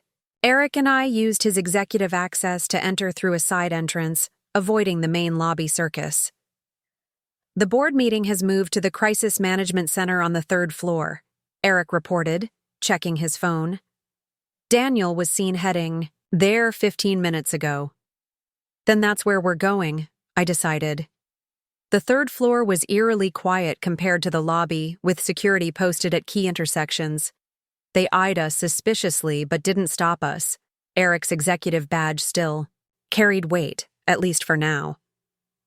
Outside the Crisis Management Center, we could hear raised voices through the heavy doors. I recognized Daniel's immediately. Strident, angry, desperately trying to maintain control. "This is a coordinated attack," he shouted. "Can't you see that? Morgan and her sister orchestrated this whole thing as revenge." "Revenge for what, exactly?" a female voice demanded, one of the board members. "For the harassment you inflicted on her sister? For publicly humiliating her at the company gala? For trying to destroy her reputation?" "The evidence speaks for itself, Daniel," another voice added, Thomas Drake, the general counsel. "Emails in your own words, financial records from your own accounts, recorded conversations with your own voice." "It's all taken out of context," Daniel insisted. Before I could decide whether to enter, the doors swung open and Stuart Westfield himself emerged, his face ashen. He froze when he saw me, recognition flashing in his eyes. "Ms. Morgan," he said tightly, "you have exceptional timing." "I'm just here to observe the consequences," I replied calmly. Stuart studied me for a long moment. "You could have taken the money. Some things are more valuable than money, Mr. Westfield, like integrity and justice." His expression hardened. "This isn't over." "For you and Daniel? I think it is." I gestured to the phones and tablets visible through the open door, all displaying news about the scandal. "The world knows what you did, what you allowed to happen. No amount of money or power can undo that." Before Stuart could respond, a commotion erupted inside the room. Daniel had spotted me through the doorway. "You!" he snarled, pushing past board members to confront me. "You orchestrated this entire thing. You manipulated evidence, coerced witnesses, fabricated emails." Security personnel moved toward us, but I stood my ground, meeting Daniel's rage with perfect calm. "Every piece of evidence we released is authentic," I stated clearly, aware of the room full of executives and board members witnessing this confrontation. "Every testimony is from a real woman you harassed. Every financial record shows your actual transactions. You did this to yourself, Daniel." "You think you've won?" he hissed, stepping closer despite security's warning. "You think this is over? I still have resources, connections. When I'm done with you, you'll what?" I interrupted. "Destroy my reputation? You already tried that. Frame me for crimes? That's your specialty, isn't it? Ask your brother-in-law how that works out." Daniel's face contorted with rage. "You bitch! That's enough!" Thomas Drake intervened, nodding to security. "Mr. Harrington, you need to leave the premises immediately. Your employment has been terminated, effective immediately." "You can't fire me," Daniel protested. "I built this company's marketing division. I brought in $30 million in accounts and committed multiple federal crimes," Thomas countered. "The board's decision is unanimous. Security will escort you out and retrieve your personal belongings." As security officers moved to flank Daniel, he gave me one last venomous glare. "This isn't over, Caroline," I smiled calmly. "For you, it absolutely is." I watched as Daniel Harrington, the man who had publicly humiliated me, who had harassed my sister, who had threatened to destroy my career, was escorted from the building like a common criminal. His designer suit couldn't mask the defeat in his posture, and his expensive watch caught the light as security guided his arms toward the exit. Eric squeezed my hand. "You did it." "We did it," I corrected, thinking of Kelly, Samantha, Lauren, and all the other women who had bravely come forward. All of us together. In the following days, the full impact of our revelation became clear. Daniel was arrested on multiple charges of wire fraud, embezzlement, and securities violations. Stuart Westfield was forced to resign as CEO and chairman.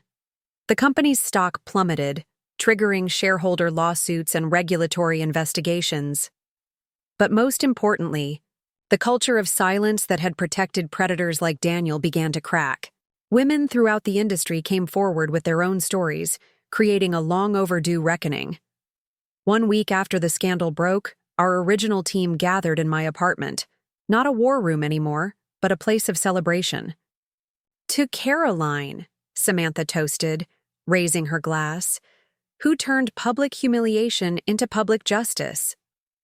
"To all of us," I corrected, looking around at these remarkable women who had refused to be silenced, "for proving that the truth, when wielded by those brave enough to speak it, is the most powerful weapon of all." Kelly smiled, raising her glass higher.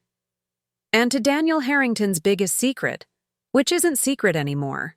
As we clinked glasses, my phone buzzed with a news alert. Former Westfield executive Daniel Harrington denied bail in embezzlement case. I showed it to the others, a sense of completion washing over me. The man who had tried to destroy me with public humiliation now faced his own public downfall, more complete and devastating than even I had imagined.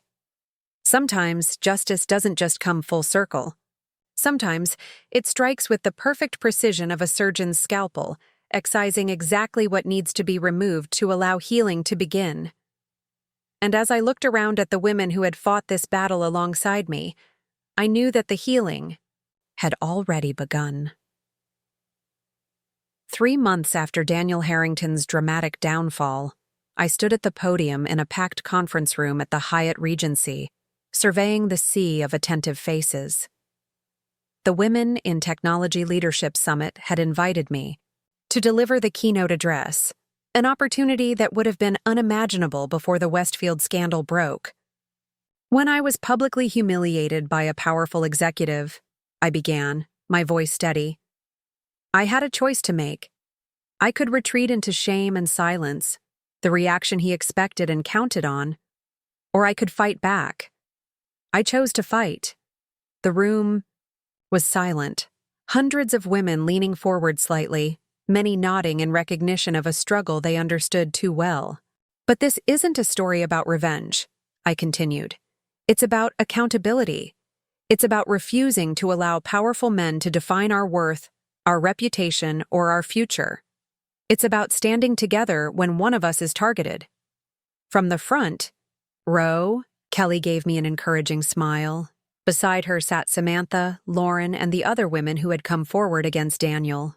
Former adversaries turned allies in a battle none of us had expected to fight.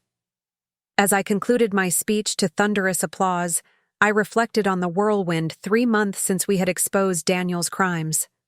The scandal had dominated business.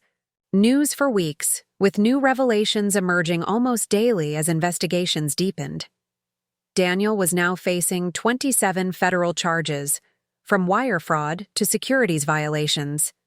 He had been denied bail twice, deemed a flight risk due to the CAI offshore accounts we'd uncovered. His trial was scheduled for spring, with prosecutors predicting a minimum 15-year sentence. Stuart Westfield had escaped criminal charges through an immunity deal that required his full cooperation with authorities, but his reputation and fortune had been decimated. He'd been forced to surrender controlling interest in Westfield Technologies and was facing shareholder lawsuits that would likely consume much of his remaining wealth. The company itself had undergone a dramatic transformation. After an initial stock price collapse, a new leadership team had implemented sweeping reforms, a zero-tolerance harassment policy with external oversight, structural changes to protect whistleblowers, and a reparations fund for former employees who had been pushed out under Daniel's reign. After the keynote, I found myself surrounded by women eager to share their own stories of workplace harassment and retaliation. Their experiences varied in detail, but shared a common thread: powerful men who believed their position made them untouchable. "Your courage changed things," one woman told me, gripping my hand. "I filed a complaint against my boss last week. 2 years ago, I would have been too afraid. As the crowd thinned, I spotted a familiar face approaching cautiously. Elaine Harrington, Daniel's estranged wife. We had never spoken directly, though her public statement distancing herself from Daniel had been instrumental in the early days of the scandal. "Caroline," she greeted me, her elegant composure at odds with the shadows under her eyes. "Do you have a moment?" We found a quiet corner away from the conference bustle. Elaine sat with perfect posture, hands folded neatly in her lap, the result of decades of private school education and social training. "I wanted to thank you," she said simply, "for saving my brother. I hadn't expected that." "I didn't." "You did," she insisted. Marcus had no idea what Daniel was doing. He trusted his brother-in-law completely, signed whatever documents Daniel put in front of him. If the scheme had continued, she shuddered slightly, he would have taken the fall for everything. "How is he now?" I asked, genuinely curious about the man who had unwittingly been positioned as Daniel's scapegoat. "Cooperating with authorities. His lawyers believe he'll avoid charges since he can prove he was manipulated." Elaine's carefully maintained facade cracked slightly. "Our family name is still ruined, of course? 15 generations of Harringtons, and Daniel destroyed it in less than 5 years. I felt an unexpected pang of sympathy for her. "You couldn't have known—" "That's where you're wrong," Elaine interrupted, meeting my eyes directly. "Part of me did know. There were signs, comments he made, unexplained cash, mysterious business trips." She shook her head. "I chose not to see them. It was easier to be the supportive wife, to enjoy the lifestyle, to look the other way." Her candor surprised me. "You're being hard on yourself." "Not hard enough," she countered. "My willful blindness nearly cost my brother everything." She reached into her designer handbag and withdrew an envelope. "This is for you, and the other women." Inside was a certified check for $5 million. "I don't understand," I said, staring at the amount. "It's from my personal inheritance, untouched by Daniel, protected by family trusts," Elaine explained. "I'm establishing a foundation to support women affected by workplace harassment and discrimination. I'd like you to be on the board to help decide how the funds are used." "Why me?" I asked, still processing her offer. "I exposed your husband, destroyed your family's reputation." "Daniel destroyed our reputation through his own actions," Elaine corrected firmly. "You merely brought those actions to light." She stood, smoothing her immaculate skirt. "The foundation announcement goes out next week. Please consider my offer." As she walked away, I realized how profoundly the scandal had rippled outward, affecting lives in ways I hadn't anticipated. Elaine Harrington had lost her husband, her social standing, and her family name, yet here she was, channeling that loss into something constructive.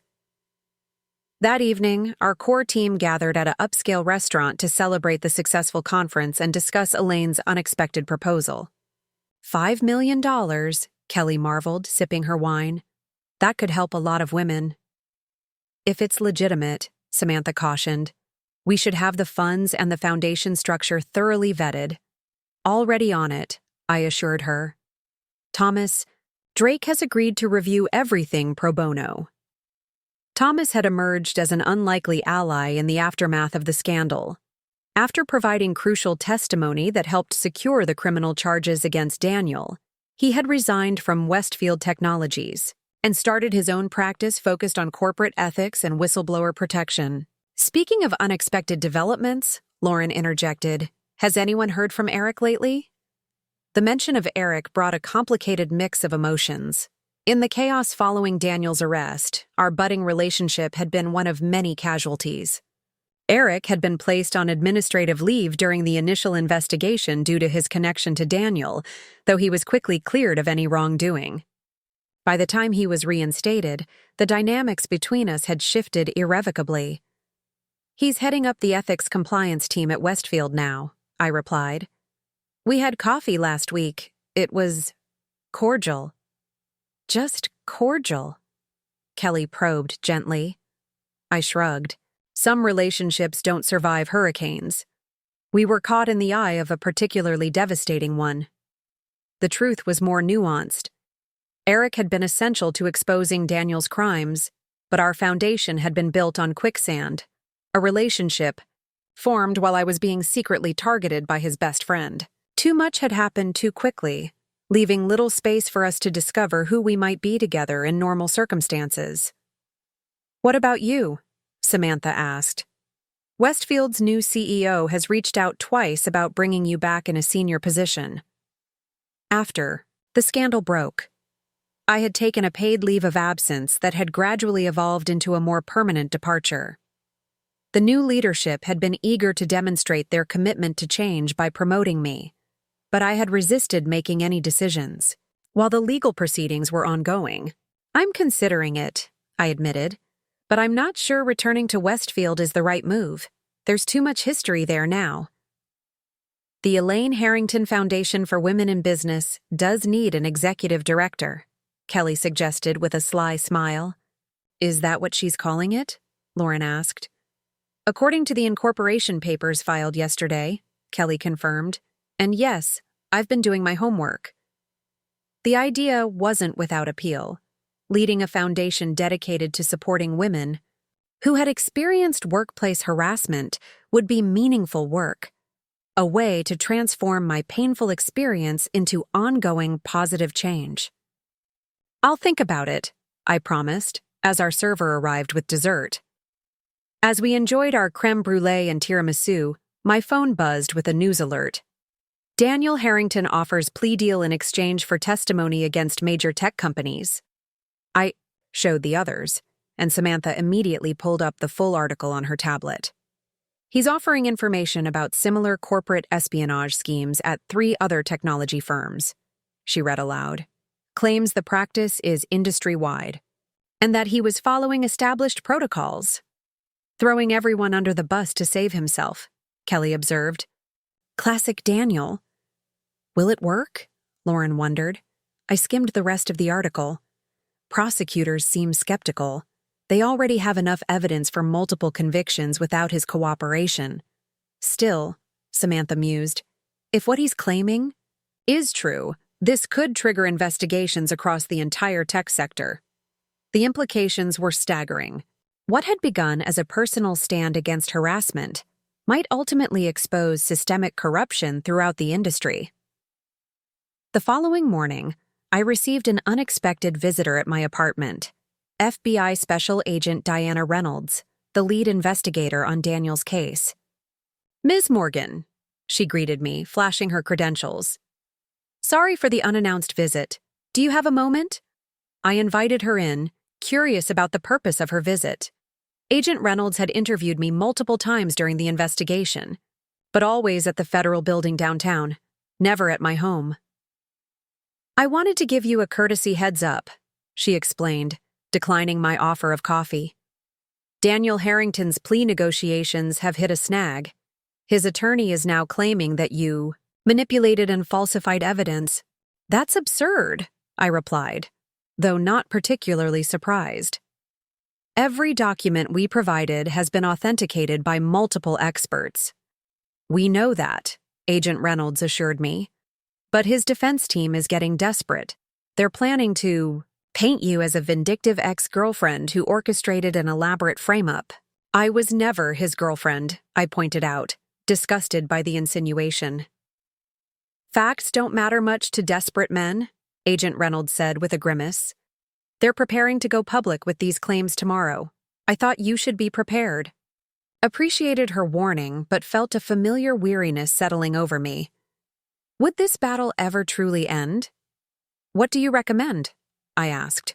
"Continue being exactly what you've been throughout this investigation. Transparent, consistent, and meticulously documented." She stood to leave. "For what it's worth, the prosecution considers you one of the most credible witnesses they've ever worked with. Harrington's desperate tactics won't change that."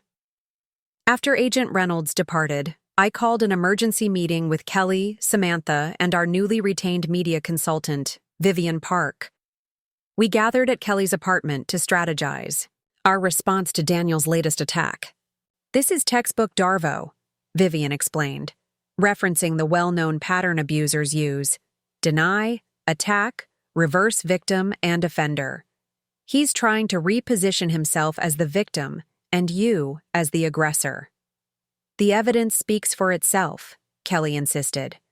We have emails, financial records, recordings, all authenticated.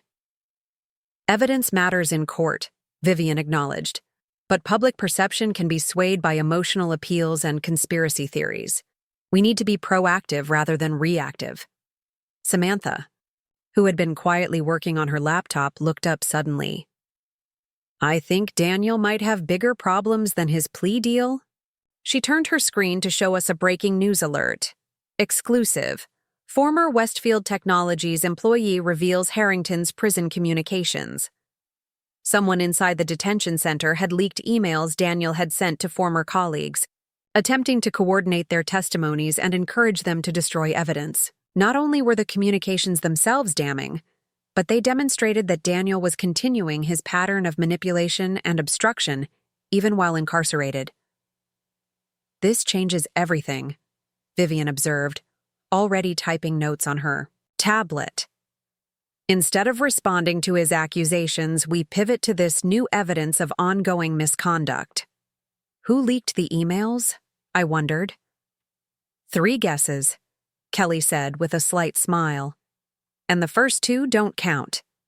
I thought about the various players in this drama who might have access to Daniel's prison communications. Elaine? She still has connections at the detention center through her charity work, Kelly confirmed. And she's made it very clear which side she's on. The leaked emails dominated the news cycle, completely overshadowing Daniel's planned attack on my credibility. His defense team was forced to abandon their smear campaign and instead focus on damage control around the new revelations. By evening, the judge had revoked Daniel's email privileges and ordered an investigation into potential witness tampering. That night, I received a text from an unknown number. Sometimes the best revenge is letting them self-destruct. EHI smiled at Elaine's message, appreciating the unexpected alliance that had formed between us. She had suffered perhaps more than anyone from Daniel's actions, yet had found the strength to reclaim her narrative and use her resources for positive change. The next morning brought another development. Stuart Westfield had suffered a minor heart attack after learning that his immunity deal might be in jeopardy due to incomplete disclosures. He was stable but facing the possibility of criminal charges if prosecutors determined he had withheld information. The house of cards continues to collapse, Samantha observed when I shared the news during our daily check-in call. It's strange, I admitted. I started this seeking justice for what Daniel did to me and Kelly. I never imagined it would grow into all this. That's how systemic corruption works, Samantha replied. Pull on one thread, and the entire garment starts to unravel. By week's end, I had made my decision about the future. After careful consideration and lengthy discussions with Kelly and the others, I accepted Elaine's offer to lead the foundation. The position would allow me to advocate for systemic change while providing direct support to women facing situations similar to what we had experienced. My first official act as executive director was to establish the Whistleblower Protection Fund, specifically designed to provide financial and legal support to women who risked their livelihoods to expose workplace misconduct. The fund would cover living expenses, legal fees, and career transition costs for approved applicants. 6 months into my new role, we had already helped 12 women safely navigate the treacherous waters of reporting powerful abusers. Each success story reinforced my conviction that we were creating meaningful change in an industry that had long protected predators at the expense of their victims. On a crisp fall afternoon, I received an unexpected email from Thomas Drake with the subject line, "You might want to see this. Attached was a court filing indicating that Daniel had fired his high-priced defense team and was now representing himself, a decision legal experts universally described as catastrophic. "Narcissism is a hell of a drug," Kelly commented when I forwarded her the filing. "He still believes he's the smartest person in any room." Daniel's decision to serve as his own attorney proved disastrous. During pretrial motions, he antagonized the judge, alienated potential character witnesses, and inadvertently admitted to elements of several charges while attempting to explain his complex financial arrangements. By the time the actual trial began, prosecutors had strengthened their case considerably, adding obstruction of justice and witness tampering to the already substantial list of charges. Legal analysts predicted a virtual slam-dunk conviction on all counts. I attended the trial only once, on the day I was called to testify. Entering the courtroom, I saw Daniel for the first time since his arrest. The transformation was shocking. His designer suits replaced by an ill-fitting dark blue blazer, the closest thing to business attire allowed for defendants. His once perfect hair grown out and graying, his confident posture diminished by months in detention. Our eyes met briefly as I took the witness stand. In his gaze, I saw a complex mixture of emotions, anger, certainly, but also confusion, as if he still couldn't comprehend how I, someone he had dismissed as powerless, had orchestrated his downfall. My testimony was straightforward and factual. I detailed the harassment I had experienced, the public humiliation at the company gala, and the evidence we had discovered during our investigation. Daniel's cross-examination was disjointed and ineffective, focusing on perceived personal slights, rather than challenging the evidence against him. "Admit it," he demanded, pacing in front of the witness stand. "This entire case is about revenge because I exposed your relationship with Eric for what it was, a calculated attempt to advance your career." "Objection?" the prosecutor called. "Immediately." "Argumentative and assumes facts, not in evidence." "Sustained," the judge ruled, looking increasingly impatient with Daniel's approach. "Mr. Harrington, confine your questions to relevant matters." Daniel ignored the warning. "You orchestrated this entire campaign against me because I threatened your ambitions, didn't you?" Before the prosecutor could object again, I answered calmly, "I documented and reported illegal behavior because it was the right thing to do. Your actions brought us here, Mr. Harrington, not mine." My composed response seemed to infuriate him further. "You ruined my life," he exploded, his carefully cultivated facade finally cracking completely. "You turned my wife against me, destroyed my reputation, manipulated my best friend." "Mr. Harrington," the judge interrupted sharply, "control yourself or I will end this cross-examination." But Daniel was beyond restraint. "You think you've won? You're nothing. A mediocre talent who couldn't succeed on merit alone. I made one comment at a party, and you unleashed this witch hunt." "Bailiff," the judge ordered, "please remove Mr. Harrington from the courtroom and escort him to the holding cell. Court is in recess for 15 minutes. As Daniel was led away, still shouting accusations, I remained calm on the witness stand. His public meltdown had accomplished what months of evidence might not have, revealing the true character behind the polished executive persona. Later that evening, CNN's legal analyst described the incident as potentially the most costly courtroom tantrum in corporate legal history, noting that Daniel's outburst had all but guaranteed maximum sentencing when he's inevitably convicted. 2 weeks later, the jury returned with their verdict, guilty on all 27 counts. The judge, citing Daniel's extraordinary lack of remorse and ongoing attempts to manipulate the justice system, imposed the maximum sentence on each charge to be served consecutively. Daniel Harrington would spend the next 34 years in federal prison. As news of the verdict spread, my phone lit up with messages from the other women who had come forward, from journalists seeking comments, from industry leaders pledging support for our foundation. But the message that affected me most came from Eric. Justice prevailed. I'm sorry I didn't see the truth sooner. Congratulations, Caroline. You changed things that needed changing. Standing at my apartment window that evening, watching the city lights flicker on as dusk settled, I reflected on the extraordinary journey of the past year. What had begun as a personal quest for vindication had evolved into something much more significant: exposing corporate corruption, changing company policies, establishing resources for future victims, and ultimately helping to reshape an industry's culture. Daniel had publicly shamed me, believing his power made him untouchable. In response, I had made his biggest secret public, proving that no one, regardless of their position, wealth, or connections, was beyond accountability. The next morning, I would wake to new challenges, new opportunities to create change. But for tonight, I allowed myself to savor the simple, profound satisfaction of having stood my ground when it would have been easier to retreat, and having discovered my own power in the process. Sometimes justice isn't just about punishment for wrongdoing. Sometimes it's about transformation of systems, of cultures, and of ourselves. 2 years after Daniel Harrington began serving his sentence, I stood at the podium of the National Press Club in Washington, D.C., facing a room filled with journalists, industry leaders, and government officials. Today marks the official launch of the Corporate Accountability Act, I announced, unable to keep a note of triumph from my voice.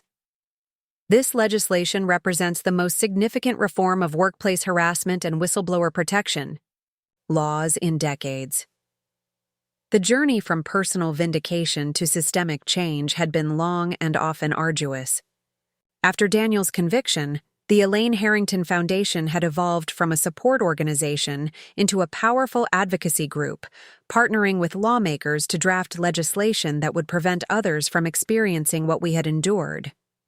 This bill eliminates forced arbitration for harassment claims, prohibits non-disclosure agreements in settlement agreements, establishes an independent oversight board for corporate ethics violations, and creates meaningful protections for whistleblowers, I continued, scanning the attentive faces before me.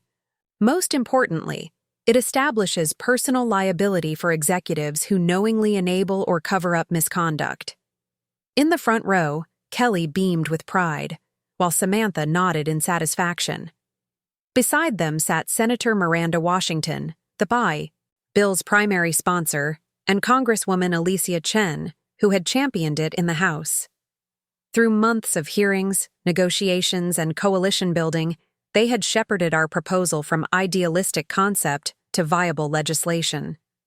None of this would have been possible without the courage of individuals who risked everything to expose corporate wrongdoing, I acknowledged. Some of them are here today. Others couldn't join us because they're still bound by NDAs that this legislation seeks to invalidate. After the press conference, Senator Washington pulled me aside, her expression serious despite the day's victory. "We're not done fighting," she warned. "The tech lobby is already planning challenges to the implementation. They'll try to water down the regulations during the rulemaking phase." "We'll be ready," I assured her. "The coalition we've built isn't going anywhere." And what a coalition it was. Women's advocacy groups, labor organizations, consumer protection agencies, and even forward-thinking business leaders who recognized that ethical corporate governance was ultimately good for their bottom line. Our foundation had become the nexus connecting these diverse stakeholders, coordinating strategy and maintaining pressure on key decision-makers. Back at the hotel suite we'd converted into a temporary headquarters, our team was already monitoring media coverage of the press conference. "Front page of the Washington Post online," Lauren reported triumphantly. "And the Wall Street Journal is running an analysis piece on how the legislation will affect the tech sector." "Fox Business is taking a different angle," Samantha noted, grimacing at her tablet. "Job-killing regulations target innovation. They're interviewing Stuart Westfield." I wasn't surprised. After his heart attack and subsequent loss of control over Westfield Technologies, Stuart had reinvented himself as a business commentator, specializing in regulatory overreach. His reputation had been tarnished but not destroyed by the scandal. His wealth and connections had insulated him from the worst consequences. Let him talk, Kelly dismissed. His credibility with anyone who matters is shot. Focus on the positive coverage. My phone buzzed with a message from Elaine. Watching the press conference from London. So proud of what you've built. The Foundation's European expansion is generating significant interest. Call when you're free. Over the past 2 years, Elaine had become much more than a benefactor. She was a true partner in our mission. Her journey from corporate wife to activist had been remarkable to witness. After finalizing her divorce from Daniel, receiving a settlement dramatically reduced by his asset forfeitures, she had channeled her considerable social and financial capital into expanding our work internationally. That evening, we celebrated at a small restaurant near Capitol Hill, joined by key allies who had helped secure the legislation's passage. The mood was jubilant, but tinged with the sobriety of those who recognized that passing a law was only the first step in creating real change. To think this all started because Daniel Harrington couldn't handle a woman rejecting him, mused Thomas, Drake, who had become the Foundation's chief legal advisor. His ego literally brought down an empire. And created a new one, added Congresswoman Chen, raising her glass. To the Harrington Foundation, the silver lining of a very dark cloud. As conversations flowed around me, I slipped outside for a moment of quiet reflection. The night air was crisp with early autumn, carrying the faint scent of fallen leaves. Washington's monuments glowed softly in the distance, timeless symbols of ideals that each generation must fight to realize. Needed a breather? Eric's voice came from behind me. I turned, smiling at his familiar face. After the turbulence of the scandal, we had gradually rebuilt our relationship, not as romantic partners, but as trusted friends and allies. Eric had left Westfield Technologies to start his own consulting firm specializing in ethical corporate governance, occasionally partnering with our foundation on specific initiatives. Just processing, I admitted. Days like today feel somewhat surreal. Eric leaned against the railing beside me. When I think about where this all started, Daniel's attack at that company gala, the distance we've traveled is almost unbelievable. Some days I still feel like that woman frozen in humiliation, watching her professional reputation crumble in real time, I confessed. Then I remember everything that came after. You transformed a personal injustice into structural change, Eric observed. That's rare. I thought about the thousands of women who had reached out to our foundation over the past 2 years, sharing their stories of harassment, discrimination, and retaliation. Many had found resolution through our legal assistance program. Others had rebuilt their careers with help from our professional development grants. All had found community in knowing they weren't alone. It wasn't just me, I reminded him. It was Kelly's documentation, Samantha's technical expertise, Lauren's courage to file that first formal complaint. It was Melanie risking her HR career to provide critical evidence. It was you choosing truth over loyalty to Daniel? Eric nodded thoughtfully. A perfect storm of people reaching their breaking point simultaneously.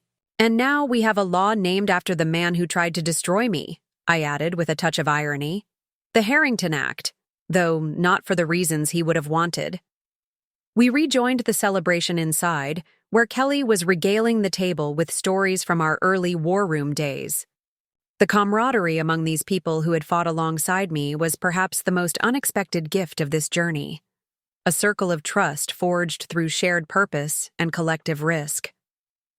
Later that night in my hotel room, I received an unexpected email notification. The sender was a private messaging service used by federal inmates. The subject line read simply, "From Daniel Harrington." My heart raced as I debated whether to open it. 2 years had passed with no contact from Daniel. Why now, on the very day of our legislative victory? Curiosity won out. The message was brief. Caroline, I saw you on C-SPAN today. Congratulations on your Corporate Accountability Act. They're calling it the Harrington Act here in the yard. Quite the legacy I've inadvertently created. I've had 2 years of federal hospitality to reflect on the choices that brought me here. Prison has a way of stripping away pretense. I'm not writing to ask forgiveness. We both know I don't deserve it.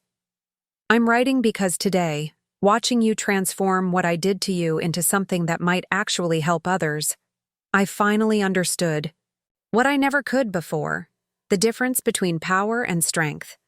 I had power. You had strength. In the end, only one of those endures. DH. I sat motionless, staring at the screen, unsure what to feel. Was this genuine reflection or another manipulation? Did it even matter? Daniel Harrington would spend the next 3 decades in prison, his empire dismantled, his name synonymous with corporate corruption rather than success. I forwarded the email to Kelly with a single question mark. Her response came within minutes. His acknowledgement changes nothing. But if it gives you closure, take it. Closure. Such a neat clinical term for the messy process of healing from trauma. Had I found closure? Perhaps not in the traditional sense. The experience had fundamentally altered me, reshaping my understanding of justice, power, and my own capacity for strategic action.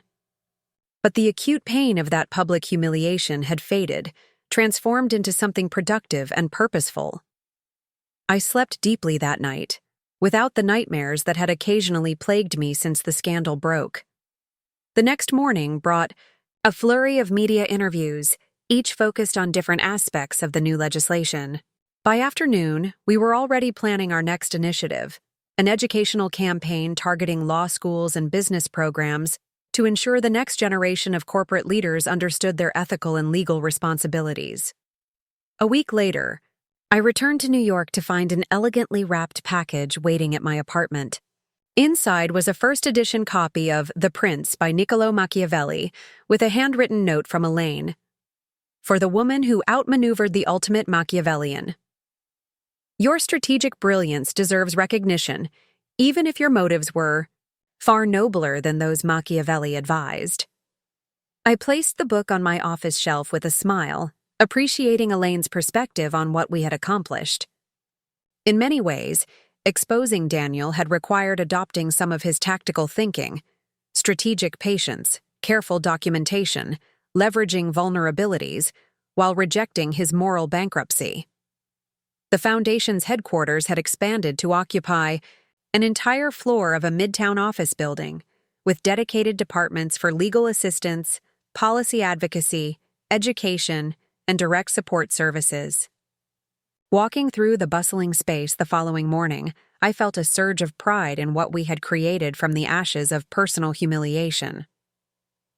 Caroline, you need to see this, Samantha called from the media monitoring station. Breaking news about Westfield Technologies. I joined her to watch the CNBC broadcast announcing that Westfield Technologies was being acquired by its largest competitor, effectively ending its independent existence.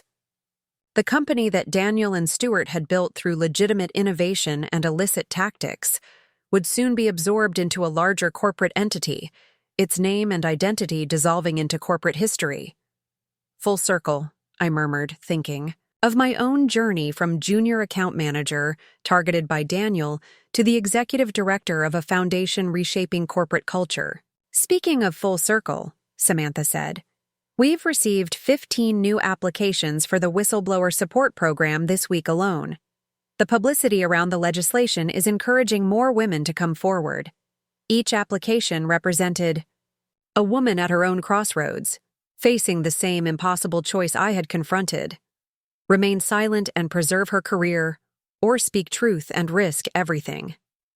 Now, because of our work, those women had resources, legal protection, and a community standing behind them. Fast-track them through the evaluation process, I instructed. Make sure they know they're not alone. That afternoon, I led a video, Conference with corporate partners who had committed to implementing ethical governance frameworks beyond what the new legislation required. These forward-thinking companies, many led by women or younger executives, recognized that addressing harassment and discrimination wasn't just legally necessary, but competitively advantageous in recruiting top talent. The Corporate Accountability Act establishes minimum standards, I explained to the assembled executives. But true cultural change requires going beyond compliance to create environments where everyone can contribute their best work without fear. As I guided them through the implementation framework our team had developed, I reflected on how dramatically the conversation had shifted in just 2 years. Before Daniel's downfall and the subsequent revelations about similar patterns across the tech industry, discussions about harassment had been relegated to HR seminars and diversity initiatives, with limited executive engagement. Now, CEOs and board chairs were personally involved in restructuring reporting mechanisms and accountability systems. After the call, Kelly found me in my office reviewing the quarterly impact report. "Remember when our goal was just to expose Daniel and clear your name?" she asked, dropping into the chair across from my desk. "It seems like another lifetime," I admitted. "Hard to believe it's only been 2 years." 2 years and 17 days, Kelly corrected with a smile. "I count from the night of the gala when he publicly humiliated you. You would keep track," I teased, grateful for my sister's unwavering support throughout this journey. "Someone has to maintain the historical record," she replied. "Speaking of which, I have news about Daniel you might find interesting." I raised an eyebrow, waiting. "He's teaching business ethics to fellow inmates," Kelly said, her expression halfway between amusement and disbelief. "Part of some rehabilitation program. Apparently he's become quite popular, using his own case as a cautionary tale." The irony was almost too perfect. Daniel Harrington, who had embodied corporate corruption and abuse of power, now teaching others about the consequences of ethical failures. Maybe prison really has changed him, I mused, thinking of his unexpected email. "Or maybe he's just found a new audience to manipulate," Kelly countered, ever skeptical. "Either way, it doesn't change what we're doing." She was right. Daniel's redemption or lack thereof was ultimately irrelevant to our mission. The systems that had enabled him, that continued to enable others like him, were our focus now. That evening, I accepted a long-standing invitation to appear on a popular interview podcast focused on women's leadership. The host, Mariana Torres, had built a substantial following by featuring in-depth conversations with women who had overcome significant obstacles in their professional journeys. Many of our listeners know your story, the public humiliation, the exposure of Daniel Harrington's crimes, the foundation you've built, and now this groundbreaking legislation, Mariana began after introducing me. "But I'm curious about something more personal. How did this experience change you fundamentally?" It was a question I'd been asked before, but one I continued to refine my answer to as time and perspective evolved my understanding. "It taught me the true nature of power," I replied after a thoughtful pause. Daniel Harrington's version of power was about dominance, about controlling others through fear and manipulation. I discovered a different kind, the power that comes from alignment with truth, from collective action, from refusing to be silenced. "And personally," Mariana pressed, "beyond the professional impact?" I considered the woman I had been before. Daniel's attack, competent, ambitious, but somewhat constrained by conventional expectations. The journey since had burned away many of those limitations, revealing a core of strategic determination I hadn't fully recognized in myself. "I learned that resilience isn't just about enduring hardship," I answered finally. "It's about transforming it into something purposeful. Before this happened, I defined success in traditional terms: promotions, recognition, financial security.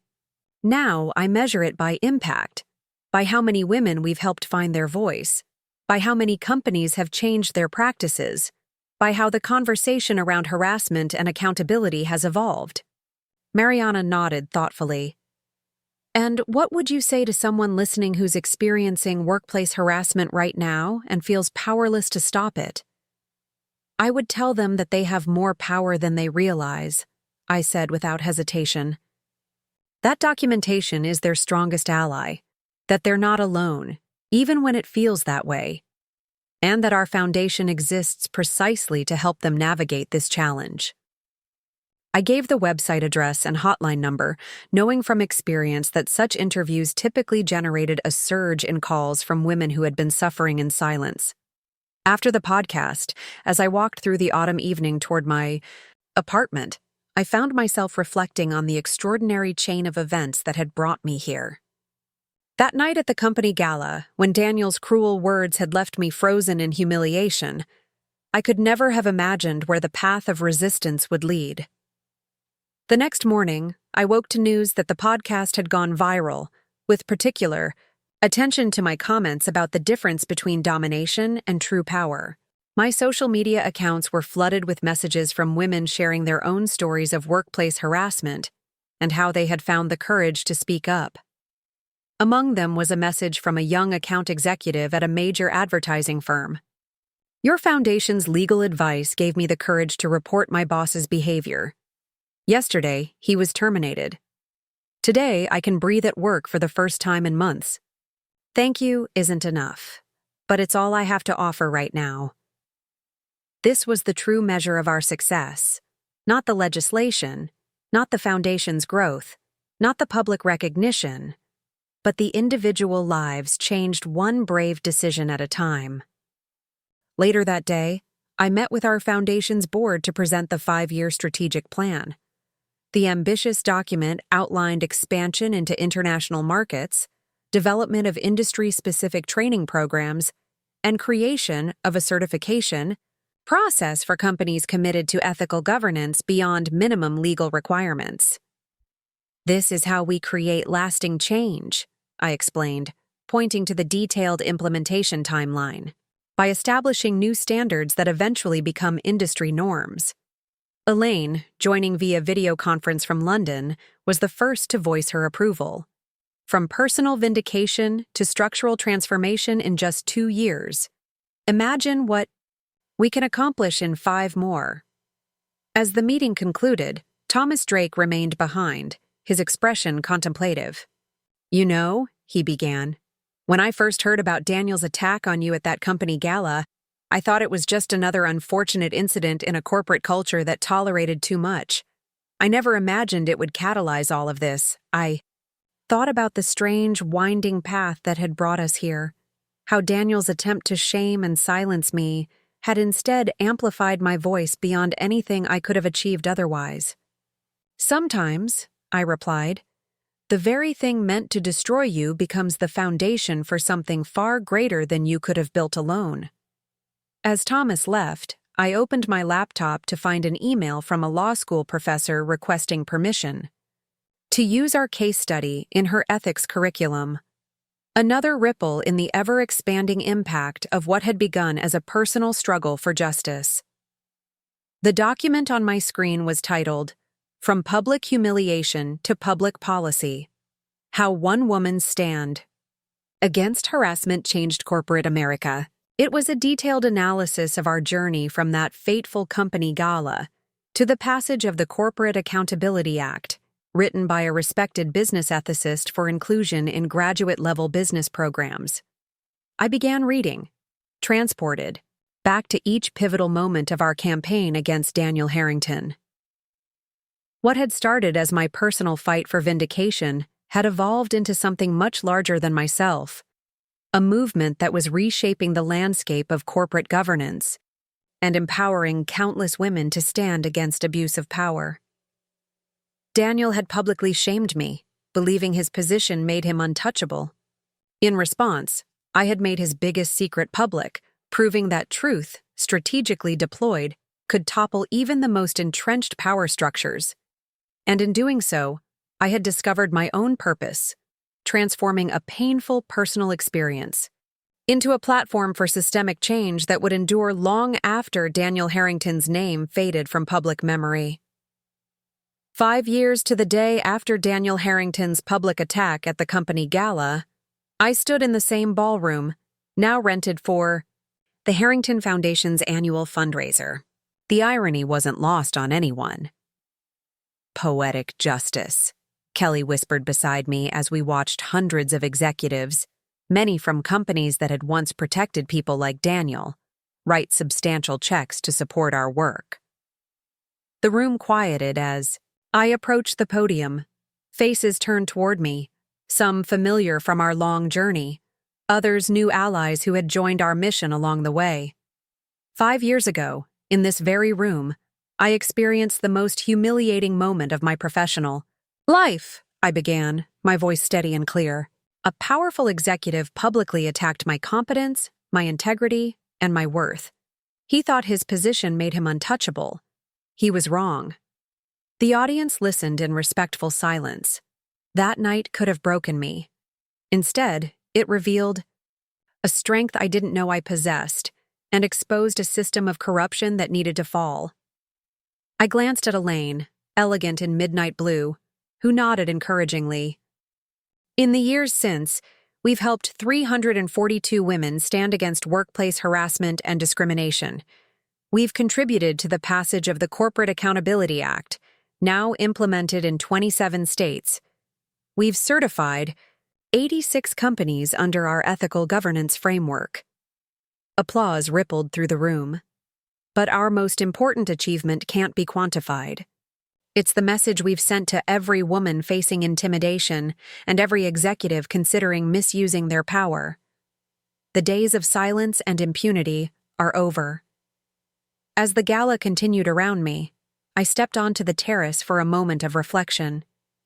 The city lights sparkled below, just as they had on that night when I'd escaped the ballroom in humiliation. My phone buzzed with a news alert. Former executive Daniel Harrington denied early release. After 5 years, he remained in prison. His appeals exhausted, his fortune gone. I felt no satisfaction in his continued punishment, only a calm recognition that justice had been served.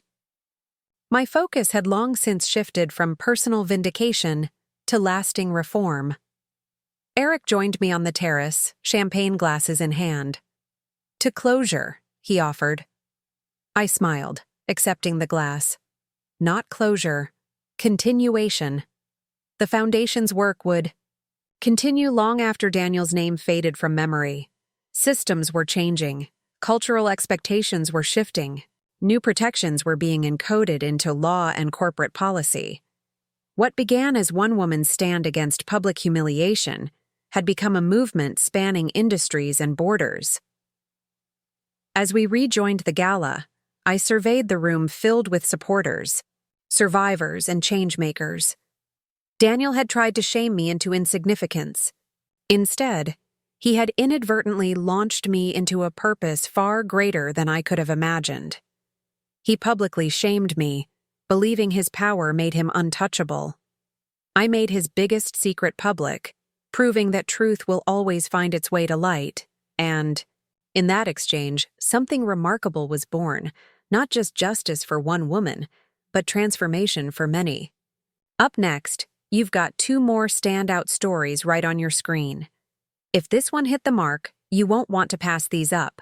Just click and check them out. And don't forget to like, subscribe, and turn on the notification bell so you don't miss any upload from us.